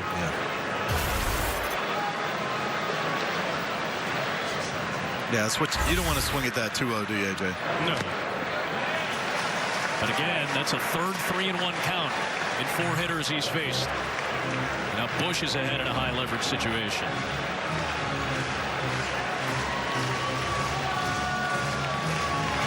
What do you throw? You haven't shown you can throw a changeup first strike, which is his best pitch. You got to throw the slider. You got to try to make a perfect one like you did 2-0. 3-1 on the ground. He gets the ground ball he was looking for. Chisholm retires Busch, and GVE, the 24-year-old, comes on to finish off a scoreless 6th for Fried.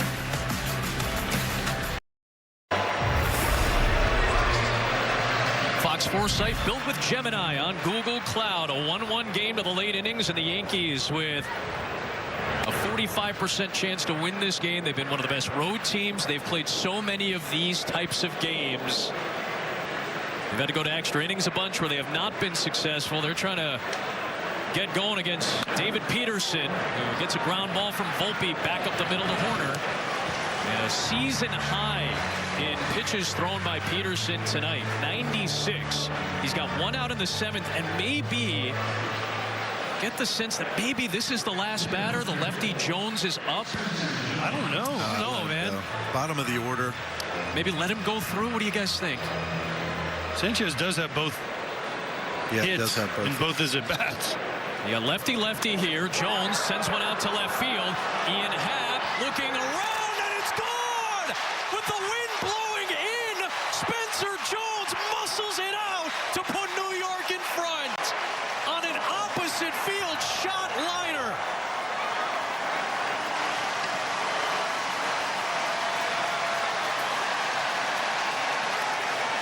Now he's out. Wow. We mentioned how you could get one out of here. It's got to be low and hard. And Spencer Jones, that's what they love about him. He's got pop. He'll swing and miss with the best of them, but that ball didn't go 50 feet above the ground. His 4th career Major League home run, his 2nd in Chicago this week. His 3rd in the last 4 games, and boy, that was an impressive delivery. 2-1 Yankees on a night where the wind's blowing in. Peterson cannot believe it.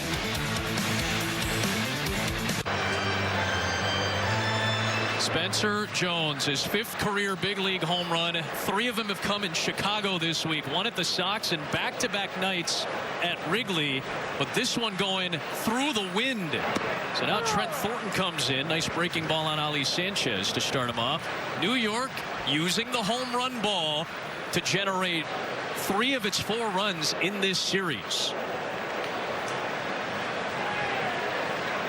And how about the 7, 8, 9 hitters? Bottom of the order has produced both runs for New York tonight. A gift for Aaron Boone in New York tonight from the bottom of their order. An absolute rocket. 22-degree launch angle, 370 feet. Just got over the basket. That was where, remember, Ali Sanchez does it again. Another one. 3 hits tonight, all to the right side for the Yankee catcher. But they don't move the second baseman over. They never make that adjustment. Pitchers are going, can we, he's got 3 now. Can we, next time we see this guy, can we move him over a little bit? Boy, the feeling of this game. AJ, you talked about how the feelings of games change based off of 1 at bat, 1 pitch. The feeling of this game, just seeing the Yankees get a home run. That look sums it up. Oh, my God. Craig Counsell, perfect kind of epitome of that right there. Perfect microcosm. He's like, how did that get through? How did that cut through the wind? But when we talked about a home run, we said it, we'd have to hit one right in the where it cuts in the outfield, not out, and he hit it right in the corner. Wayno, I think you pointed out earlier verbatim, it's got to go by that Gallagher side, and that's just about, maybe a little to the left of it, where it goes. Carson Kelly with an ABS challenge here. This is the ball. Chicago's got 1 challenge left. Yeah, 5 feet to the left. That's in that little deeper nook right there, isn't it? He just found the perfect spot. It's a home run in exactly 1 park in the big leagues. But you know, PCA hit the ball earlier that probably would have been 20 rows up some days here. You have to play the win here. It's like that sometimes. Runner goes, swing and a miss for a strike. Throw down a second, and Kelly will cut down Sanchez on his first stolen base attempt of this season. And just the 4th of his major league career, Kelly cuts him down. We asked for a hit and run, you got a hit and run. There it was. Yep. Just no contact, and with us athletic catchers running, it made it for an easy throw for Carson Kelly. And that's the 2nd out of the inning. Good defense. And again, just a flailing swing by Caballero. Unable to make the contact he needed. Now late on a fastball, 1 and 2. Those are the ones as a catcher, you're so happy. Oh, the guy swung and missed. I got a good pitch to throw on. I can throw him out. Those are stat patterns right there. Yeah, no possible way for him to make contact unless he throws the bat right there. It's slider in the other batter's box.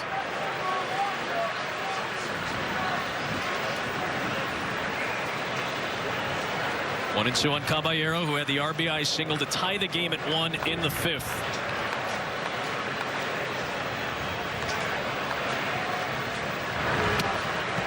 2-2.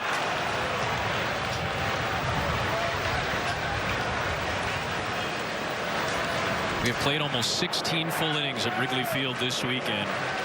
Only 5 combined runs between these two offenses. Yankees with the lead now. And a 3-2 count on Caballero. I like the attempt from the Yankees there, though. They know if they get another run, I mean, that's going to be really hard to push 2 more runs across.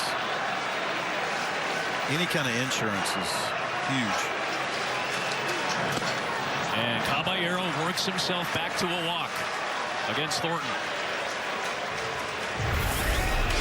Time for our Power Player, sponsored by Walmart Plus. Look no further than Spencer Jones, who added the second Yankees run yesterday with a 418-foot home run to right. And tonight, it may be one of the few spots you can actually get one out with the wind blowing in. That 6'7" frame, the long arms, the levers, carrying one, cutting through it, just clearing the fence, much to the chagrin of the Cubs manager. Now we're going to see a parade of the lefties coming out for the Yankees. Here Grisham's going to pinch hit, and we'll see Ben Rice at some point. We might see McMahon at some point. Yankees are going to use their bench weapons that they didn't start because David Peterson was pitching. Trent Grisham will climb in. Been the main leadoff man this year. He was hitting in the middle of the order yesterday, where he went 0 for 4 and hit the game-ending double play. Come into the top spot. He'll play in the outfield with his Gold Glove after this. So Schumann is done for the night.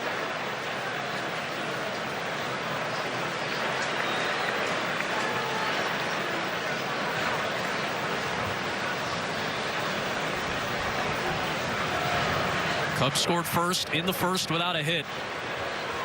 The Yankees have scored the last 2 to take the lead, including the Jones solo shot here in the 7th. Close pitch, Grisham takes.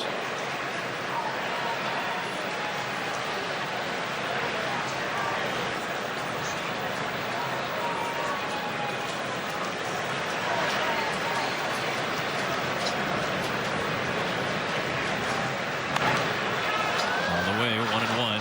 And you got Caballero over there at first, who's already stolen a base tonight. But interesting what the Cubs are doing with Michael Busch. He's listening on the pitch comm if they're throwing over. He put his hand over his glove over his ear, listen, and he's basically walking out with Caballero. Now he'll fake like he's going back right here before whether they throw over or not. He fakes, they throw over. Well, he's faked the last couple times. It's just messing with Caballero. He's known for stealing bases. Yep. That's just a way of trying to get him to think a little bit and not get the greatest jump. He's already out there, Michael Busch. Now he's walking back. Now he'll go back out. So they're just trying to mess up his timing over there. Now Caballero goes. Kelly throws down to second. Into center field. Not far enough to advance Caballero further, but that is his second steal of the night.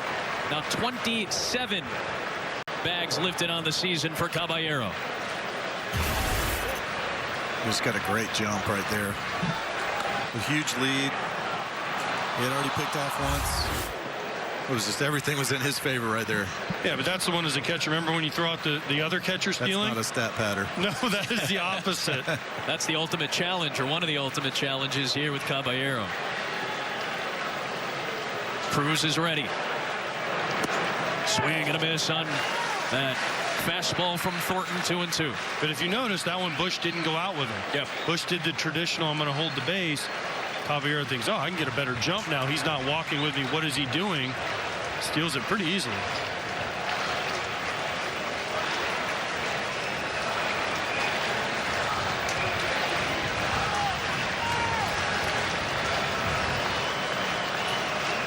Deuce is wild in the 7th. And Kelly pumps it on a breaking ball low. Grisham did a good job of holding back. Very low chase rate from Grisham. Very rarely does he go out of the zone to go after a pitch like that. Now 3-2.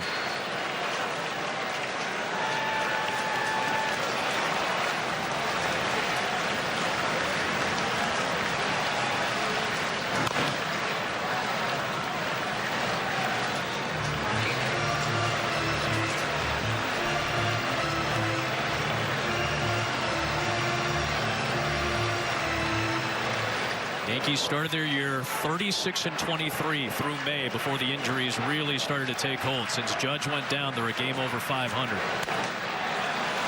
They are threatening to add on here in the 7th in a 2-1 game. Another walk. It's back-to-back issued by Thornton.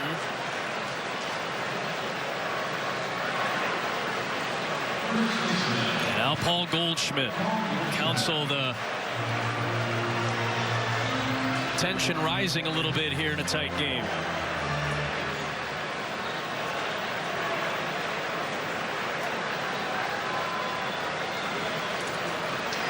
Goldschmidt swings at the first offering. A breaking ball popped up. Bush navigating the wind. He's got it, and the inning is over, but Spencer Jones continues to stroke it here in Chicago. The frustrations from Thornton. But it was Peterson's final pitch that Jones took the other way. A liner to cut through the Chicago elements for a 2-1 lead for New York at stretch time.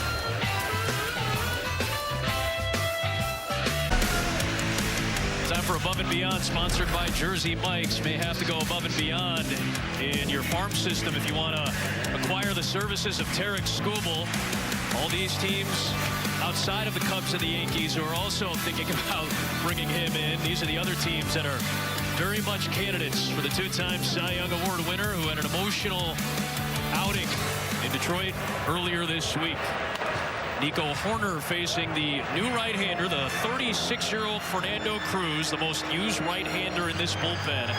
The former Chicago Cub minor leaguer with his long and winding road to get to the big leagues is on for the 52nd time for Aaron Boone's bullpen. If you like splitters, Fernando Cruz is your guy. He throws a lot of splits. Trying to protect the lead. Good movement on that pitch, but it misses inside. You got defensive changes behind Fernando Cruz as well. You got Trent Grisham, who took the spot of Schumann in the order in the leadoff spot. He'll stay in center field, sliding Spencer Jones into left.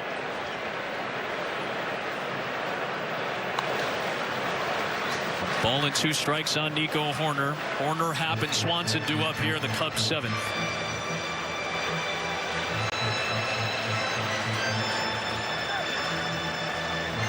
I think the Brewers are going to go after Skubal. They've got one of the best farm systems and one of the deepest farm systems, so that would certainly be appealing to Detroit. The 1-2.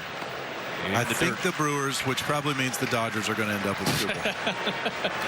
Well, that seems to be the prevailing thought. Ken Rosenthal, you can add on to it. Adam, it's really difficult to know exactly what's going on, but today the Tigers began engaging teams more seriously.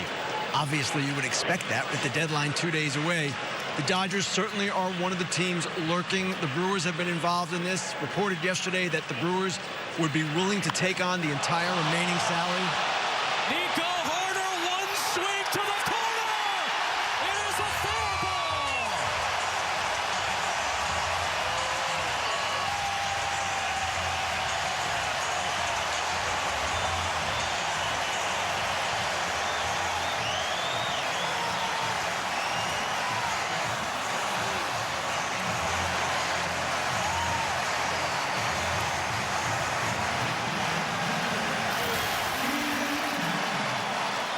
One of the most unexpected sources on one of the more unexpected nights at Wrigley.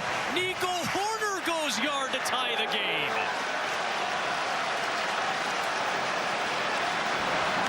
Two in the 7th, just like that. Wow, that was loud and fast. Oh, wow.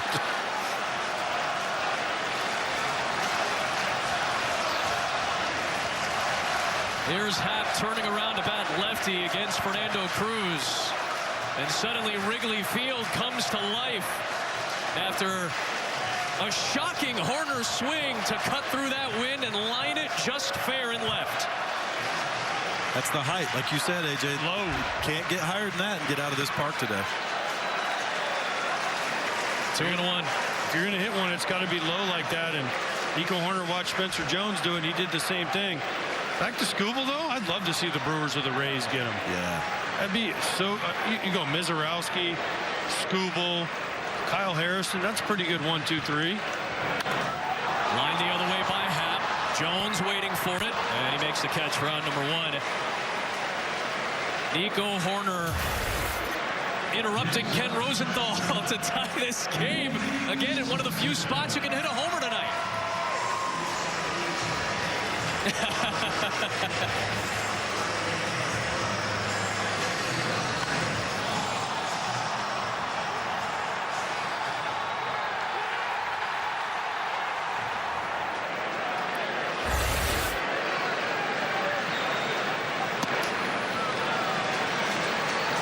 Swanson takes ball 1 upstairs.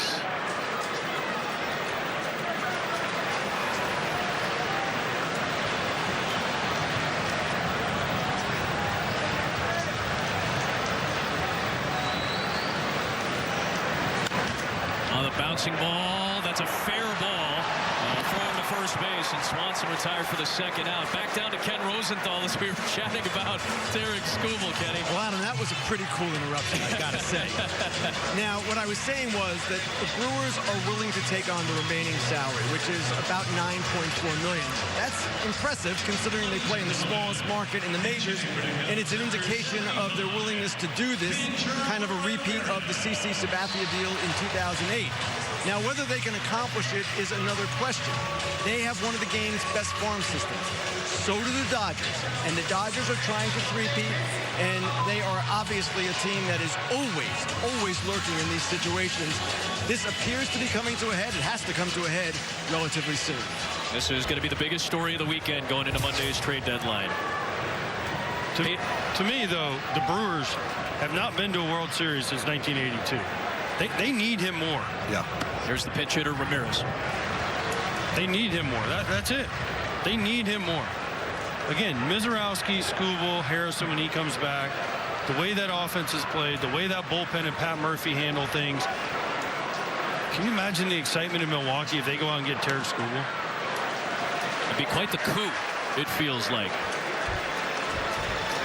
Considering the big market teams that certainly want to acquire Skubal. The last big pitcher they went out and got, if I'm remembering, was CC Sabathia. Yeah, this Kenny was talking about. No wait. And that was a total game changer. But going into a series, like you said, AJ, with those 3 guys at the top, you can beat anybody. It's good for small market teams. Yes. Yes. It's been a discussion with the CBA coming up at the end of this season and negotiations between owners and the union. Ramirez standing in, a switch hitter, pinch hitting for Triantos here in the 9 spot. He started yesterday, the 22-year-old from a small town in Venezuela who made his major league debut in May. Just his 38th big league game. Nico Horner, his second home run this week, has tied this game at 2.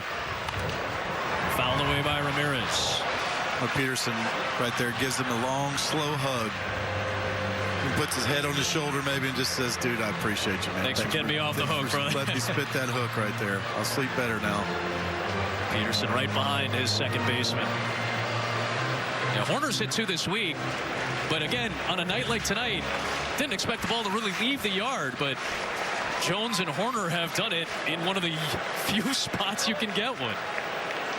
Payoff pitch, fouled back in our direction.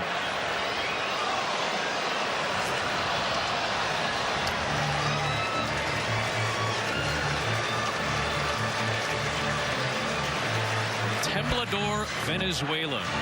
Pedro Ramirez. PCA is on deck. He's trying to extend the inning to him. Another 3-2, and he draws a walk, and that will allow Crow Armstrong to come to the plate.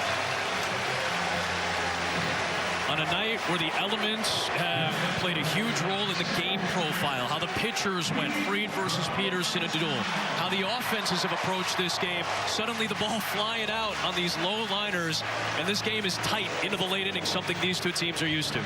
You're right, and you have to hit it 50 feet or below to get it out, and they've done it twice now.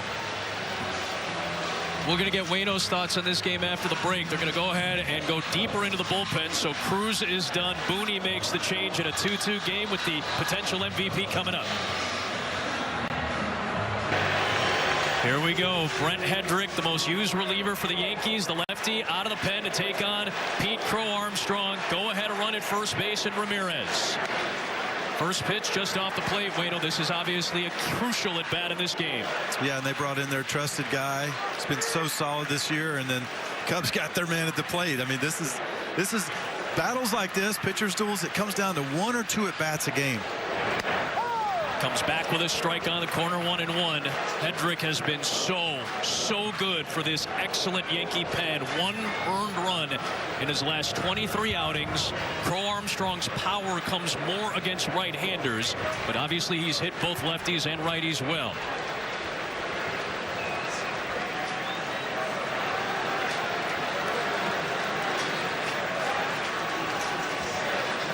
A 1-1, 2-1. PCA, he's seen 2 line drives go out of the park too. So if anybody can get one out, he can backspin a ball with the best of them.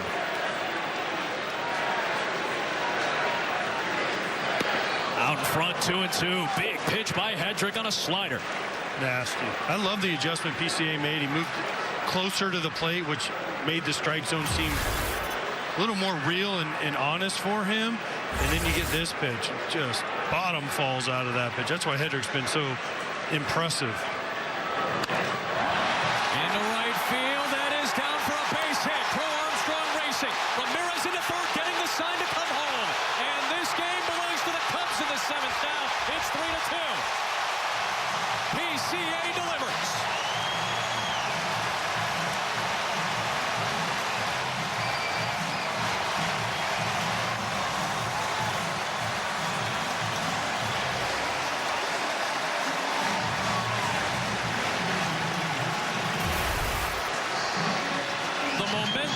Has shifted now here in the 7th, 3-2 Chicago. Little breaking ball. PCA just hits this off the end of the bat and floats it down the right field line. Jason Dominguez, not used to playing here in Wrigley. You cannot let that ball get by you no matter what. You have to play it off the wall, and that lets Ramirez score from first easily without a throw. And PCA's on third. That ball cannot get by you. Yeah, I don't think PCA's feet hit the ground all the way to third either. He was floating. It was the pitch he wanted to make. It might have been a little bit more plate than he wanted, but it was out there. Like you said, PCA just stayed through it. It sounded like he broke his bat. Knocked down by Sanchez. Now 3-0 the count.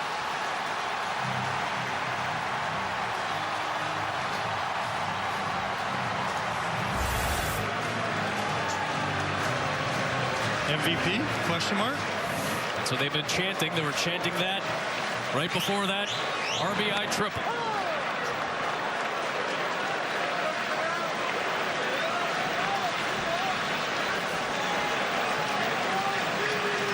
So now Suzuki ground out a strikeout and a walk. Another 3-1 count on Suzuki. Seen a couple of those tonight. But you know how we were mentioning him moving up on the plate? Suzuki golfs it foul. That allowed PCA to get that ball. He had just enough a little bit more plate coverage outside, and he caught that ball right off the end of the bat. If he's 3 or 4 inches farther away, that's a swing and a miss. By moving up in the plate, a la Anthony Rizzo did as a Cub, it gives you more plate coverage. And now Suzuki tacks one on. Crow Armstrong scores, and it's 4-2 Cubs. Suzuki on his way to second. He's in there.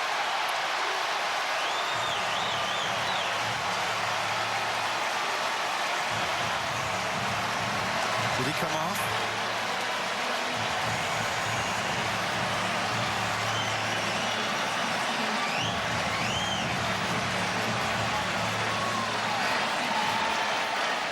New York is challenging the safe call at second base.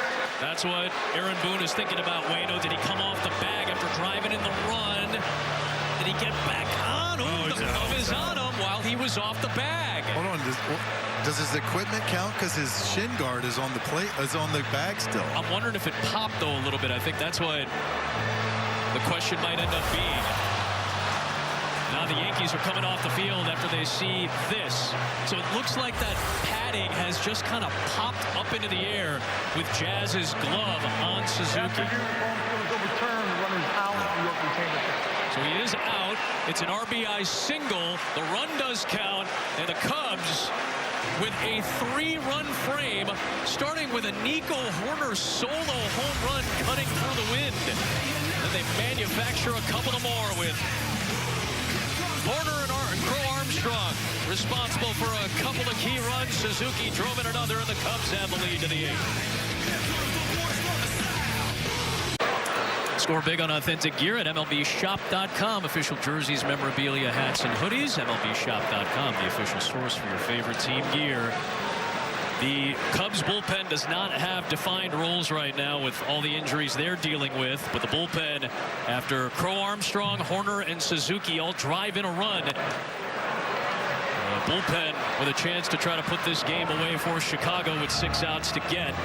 The Yankees will have the heart of their order. Rosario, Dominguez, and Chisholm due up, and Jacob Webb, who has closed at points this season after Daniel Palencia got hurt, now in an 8th inning spot. Rosario takes high. The Cubs have used 13 different pitchers to record a save this year. Their 23 saves have come from 13 pitchers. That's a franchise record. And we just started August. Rosario lines one into center field, a base hit, and the Yankees will bring the tying run to the plate in the 8th. So with the up and down nature of this Cubs bullpen, a 2-run lead does not feel safe with 6 outs to go. Well, we talked to Craig Counsell. He said, 3-pitch, 3-hitter pocket, and sometimes the most important outs are in the 8th. But there's something about closing the game. You know this, Wayno. Some guys can do it, some guys can't. I don't know. I never like a team that doesn't have a defined closer. It always seems to backfire at some point. And I know teams are trying it. The Cubs are trying to do it.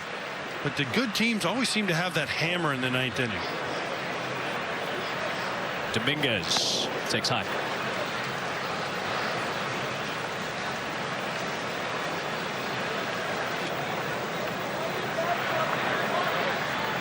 So many pitcher injuries for the Cubs. The way the Yankees are dealing with it on offense, the Cubs are dealing with it in their pitching staff, both starters and bullpen.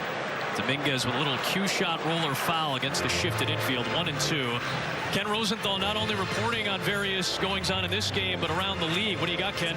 The Atlanta Braves have made a trade. They are going to acquire from the Kansas City Royals the outfielder Lane Thomas, right-handed bat, kind of in demand, and the left-handed pitcher Bailey Falter.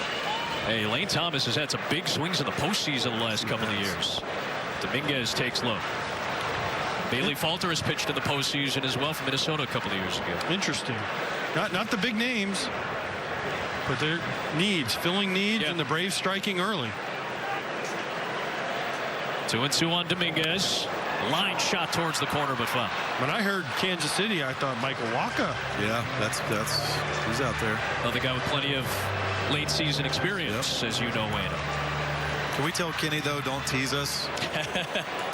Late well, I tried not to give you like the guys. We have huge news. Yeah. I didn't want to put you guys into a spot. Stop teasing us, Kenny. In the air to right, Suzuki. He will call out PCA. There's the first out of the inning. Kenny, again, we're being very cautious with you, Kenny, tonight. Adam, we're doing our best down here. And Adam, Wainwright, we can't do fiction, man. It's fact time. Yeah, no more right. making up trades. No more this team matches up with this team. It is go time. Facts. Oh, my gosh. It's that time of year. Less than 48 hours away from the deadline. Here's Chisholm. 1 out, 8th inning. Yankees trying to get a little rally going against Jacob Webb. There's a strike. He can't challenge. He's wanted to challenge. Yeah. The Yankees are out of challenges with which to work, and Jazz frustrated. Well, Jazz is one of the worst challengers in the league. The Yankees probably are like, we're out. You can't challenge it. There's a strike again. You would have been right on that one. I just always wonder when umpires know the team's out of challenge, is there, especially a veteran umpire like Ron Kolpa, he's thinking, I can call whatever I want now. Steve, Jazz is still barking. It's a big spot. It needs to lock back in here. I think I saw Jazz say, you understand. I didn't think it was a heated conversation in the moment. They kind of got close to each other as the crowd noise came up, so I didn't think they were having a rough conversation, Ron Kolpa and Jazz Chisholm. I just thought they were trying to get closer to each other to hear.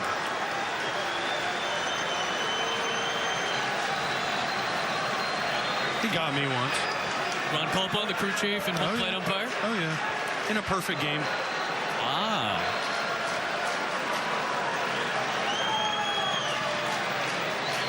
Oh, 2. Waved on and missed 2 now. Oh. You held on to it behind the plate. Now Jazz frustrated after all of the interactions there. Look at Aaron Boone saying, hey, come on back, come on back, come on back. Now 2 away in the 8th inning in a 2-run game. That was a nasty pitch right there. Well, here we go. This is the spot that Aaron Boone wanted to save Ben Rice for. Rice has pretty much been going nonstop for New York. An all-star this year. And he's pretty much been playing every day. 105 appearances this season for Rice. Out of the 110 games the Yankees had played, he wanted to get Rice off of his feet. But Ben Rice has been the best hitter for New York this year in the absence of Judge and Stanton and Bellinger. He's got the team leading OPS, and he's got 31 home runs to boot. And suddenly he represents the tying run at the plate against Webb in the 8th. The pitching meeting right there, just reminding the pitcher where the weaknesses are, where you can throw your stuff. Ben Rice loves the ball up. He's a very good fastball hitter, but you can get him down. He struggles down. His pitch hitting for Anthony Volpe. And takes a breaking ball strike. I love that. Off the bench, a pinch hitter doesn't want to see a breaking ball first pitch. I never felt like they did.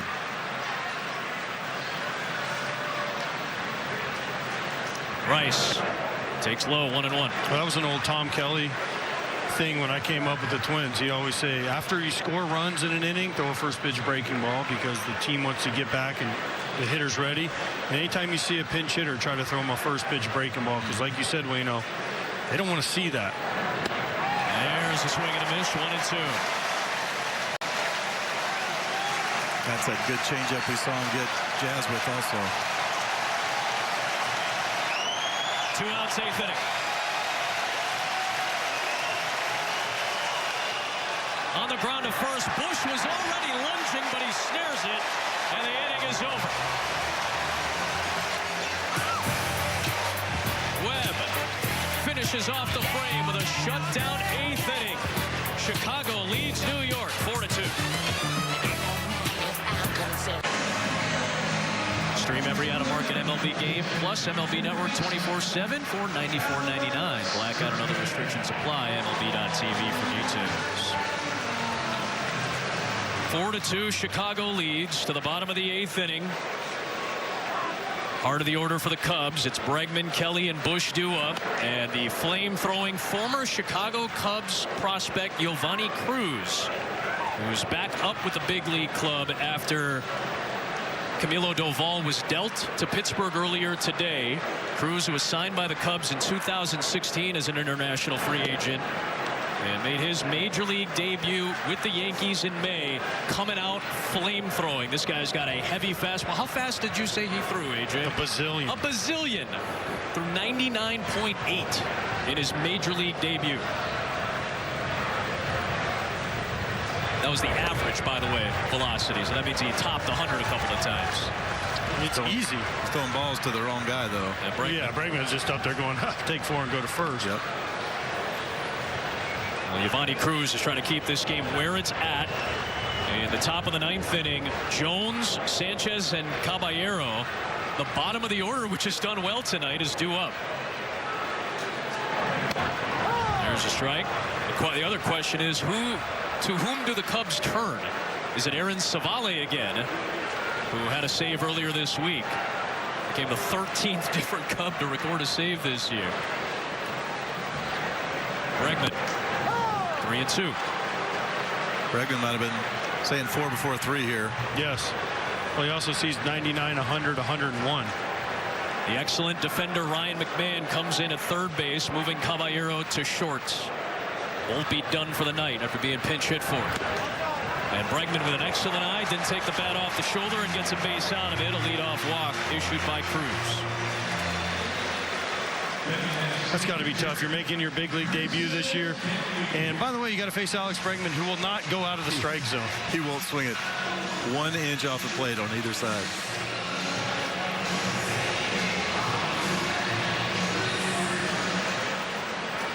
Insurance run at first. Bregman's walked twice tonight with a hit. Kelly is 0 for 3 with a pair of strikeouts.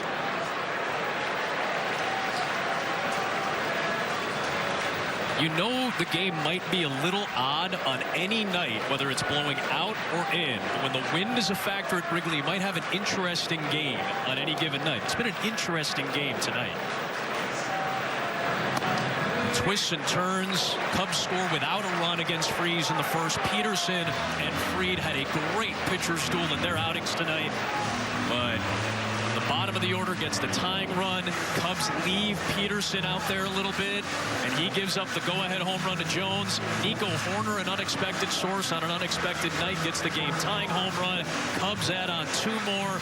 Now you're getting into the chess match of the late innings, and Craig Counsell has the veteran lefty Caleb Thielbar getting ready for a potential save in the top of the ninth. Well, that's because of where the Yankees are in their order. Spencer Jones, lefty leading off. Ali Sanchez, they're not worried about him as much as when you get back to the top, you have the lefties again in the opportunity with McMahon now in the game. Austin Wells, who they don't want to see for Sanchez.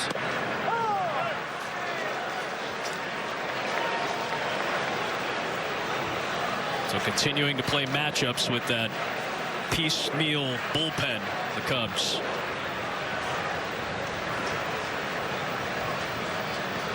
Cruz to Kelly. Fastball punched into left center field. He muscled that out there, and Bregman's looking to go first to third. He will.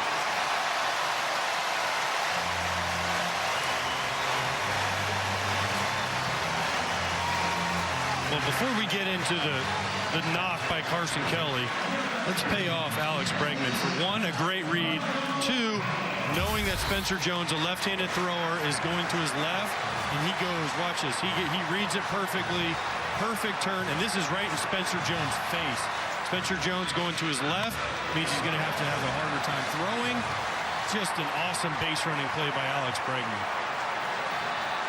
And now this forces the infield in again for New York in a 2-run game. Here's Bush. Nobody out here in the 8th inning.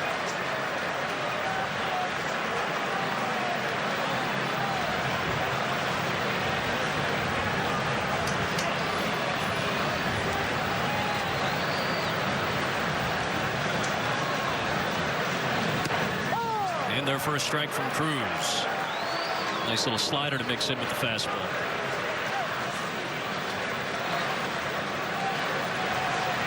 Red Sox are underway against the Dodgers. 2-2 game in the top of the 3rd there.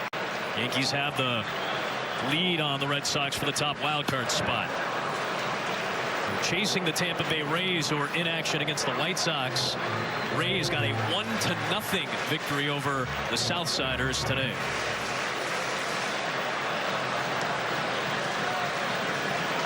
It's a funky slider, isn't it? It almost goes the other way. Bouncing ball, foul.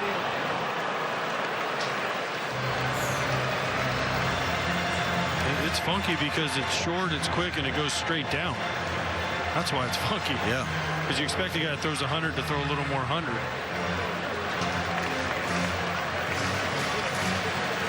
Seems like just a lot of things to account for when you're at the plate against Cruz.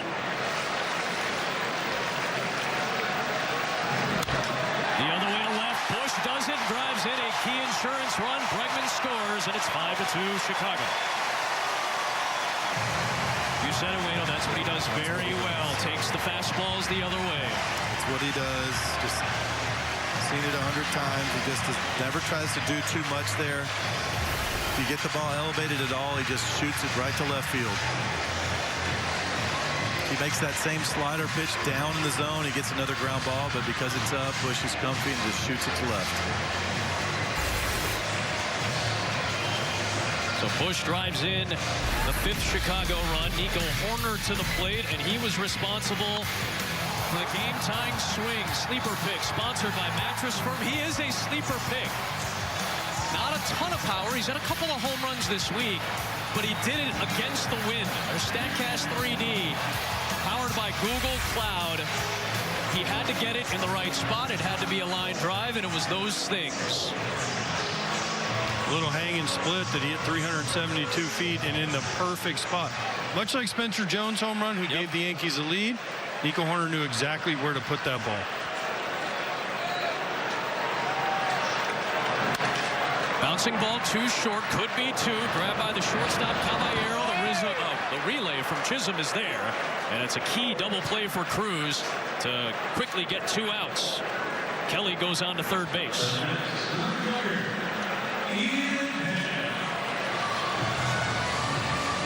And again, I want to talk about Alex Bregman's base running, because that changed the entire at bat for Michael Bush. If it's first and second, that's a different at bat than when it's first and third. Your mindset as a hitter is completely different. When you look up and say, all I got to do is get a ball to the outfield, put a ball in play, we're pretty much scoring a run.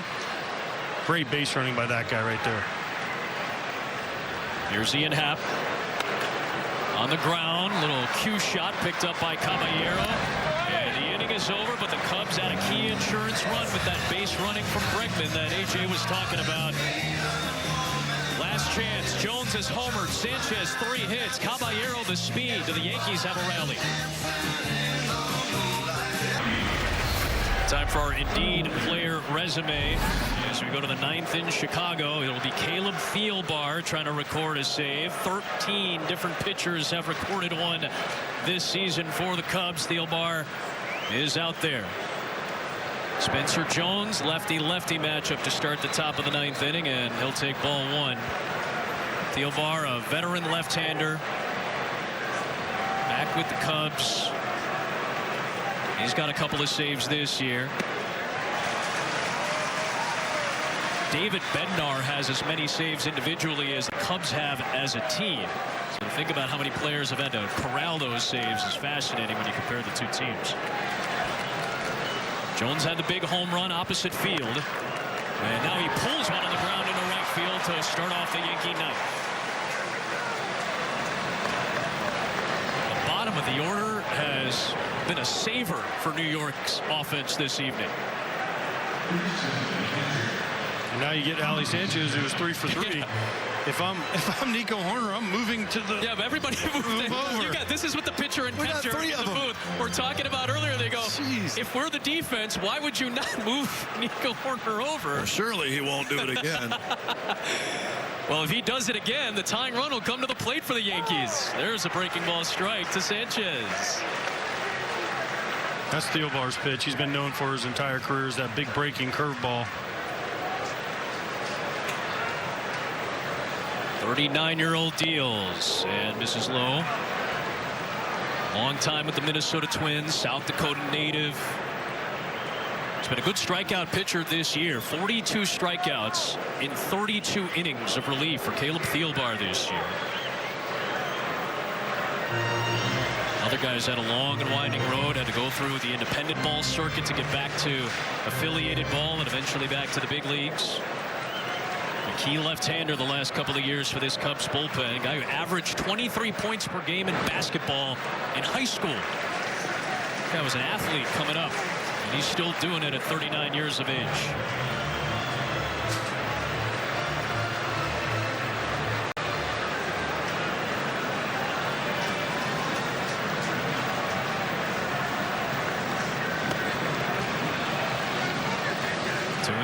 On Sanchez. Remember, Daniel Palencia is the closer when he's healthy. He's been on the IL a couple of times this year.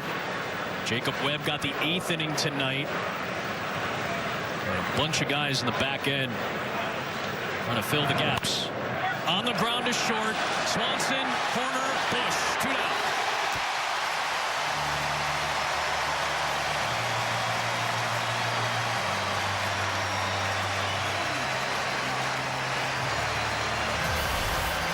Taylor-made. About as routine as you get right here. Little curveball off the end of the bat. He did something he hadn't done his first 3 at-bats. He got big. Tried to pull it, and it's perfectly played. 6-4-3. Here's Caballero, the last chance for New York. Fouling it back, 0-1. Got into the press box to our right. And not one of those reporters even tried to make an attempt for it. Much to the chagrin of the athlete sitting next to me, Waino and AJ. Deal bars 0-1. 2 teams that are in solid position in the playoff race right now. Top wild card teams. Yankees closer to the Rays than the Cubs are to the Milwaukee Brewers at the top of their divisions. Breaking ball strike. 1-2.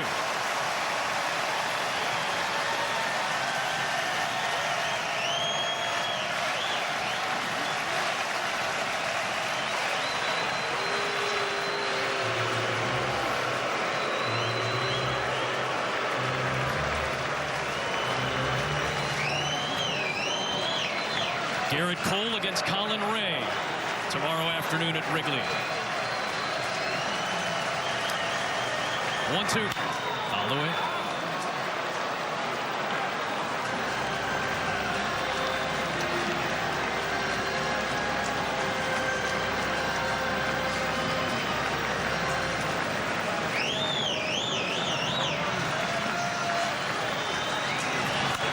On the ground, 2-horner.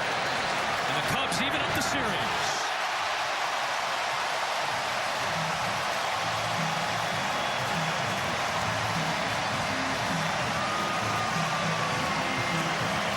What a performance, pitching performance from both David Peterson and Max Fried. The bullpen for the Cubs just a little bit better tonight. PCA with the huge hit. That's why he's in the MVP conversation. Just a well-played baseball game. Wind blowing in, not a ton of offense, enough for the Cubs. Seemed like it's a potential October kind of feel to me. There was big-time pitching. Both guys stepped up and made pitches when they needed to. Timely hitting. They fought some line drives under the wind. It was great. I loved it. This was an the crowd was rocking. Great baseball game. Entertaining ball game with some unique twists and turns, whether it was the weather, whether it was the home runs, whether it was the late inning bullpen mixtures. It's a 5-2 Chicago victory over New York. They'll play the rubber game tomorrow afternoon. And the 4 of us will hang out in Chicago again next week. Nothing wrong with that, much like the Yankees have done all week this week. We'll be on the south side next week for the top 2 teams in the American League Central. The White Sox and the Guardians will have regional coverage with the Orioles and Rangers and the Tigers and Giants. You can check your local listings for the game in your area for Baseball Night in America next Saturday night at 7 Eastern on Fox. For AJ Brzezinski, Adam Wainwright, the very hard-working Ken Rosenthal, like a tax accountant in April. He's going very hard here at the trade deadline. I'm Adam Amin saying so long from Wrigley. Chicago 5, New York 2. Great job by our fantastic Fox Sports crew. Kevin Burkhardt and Dontrell Willis are coming your way after this. Good night from the north side.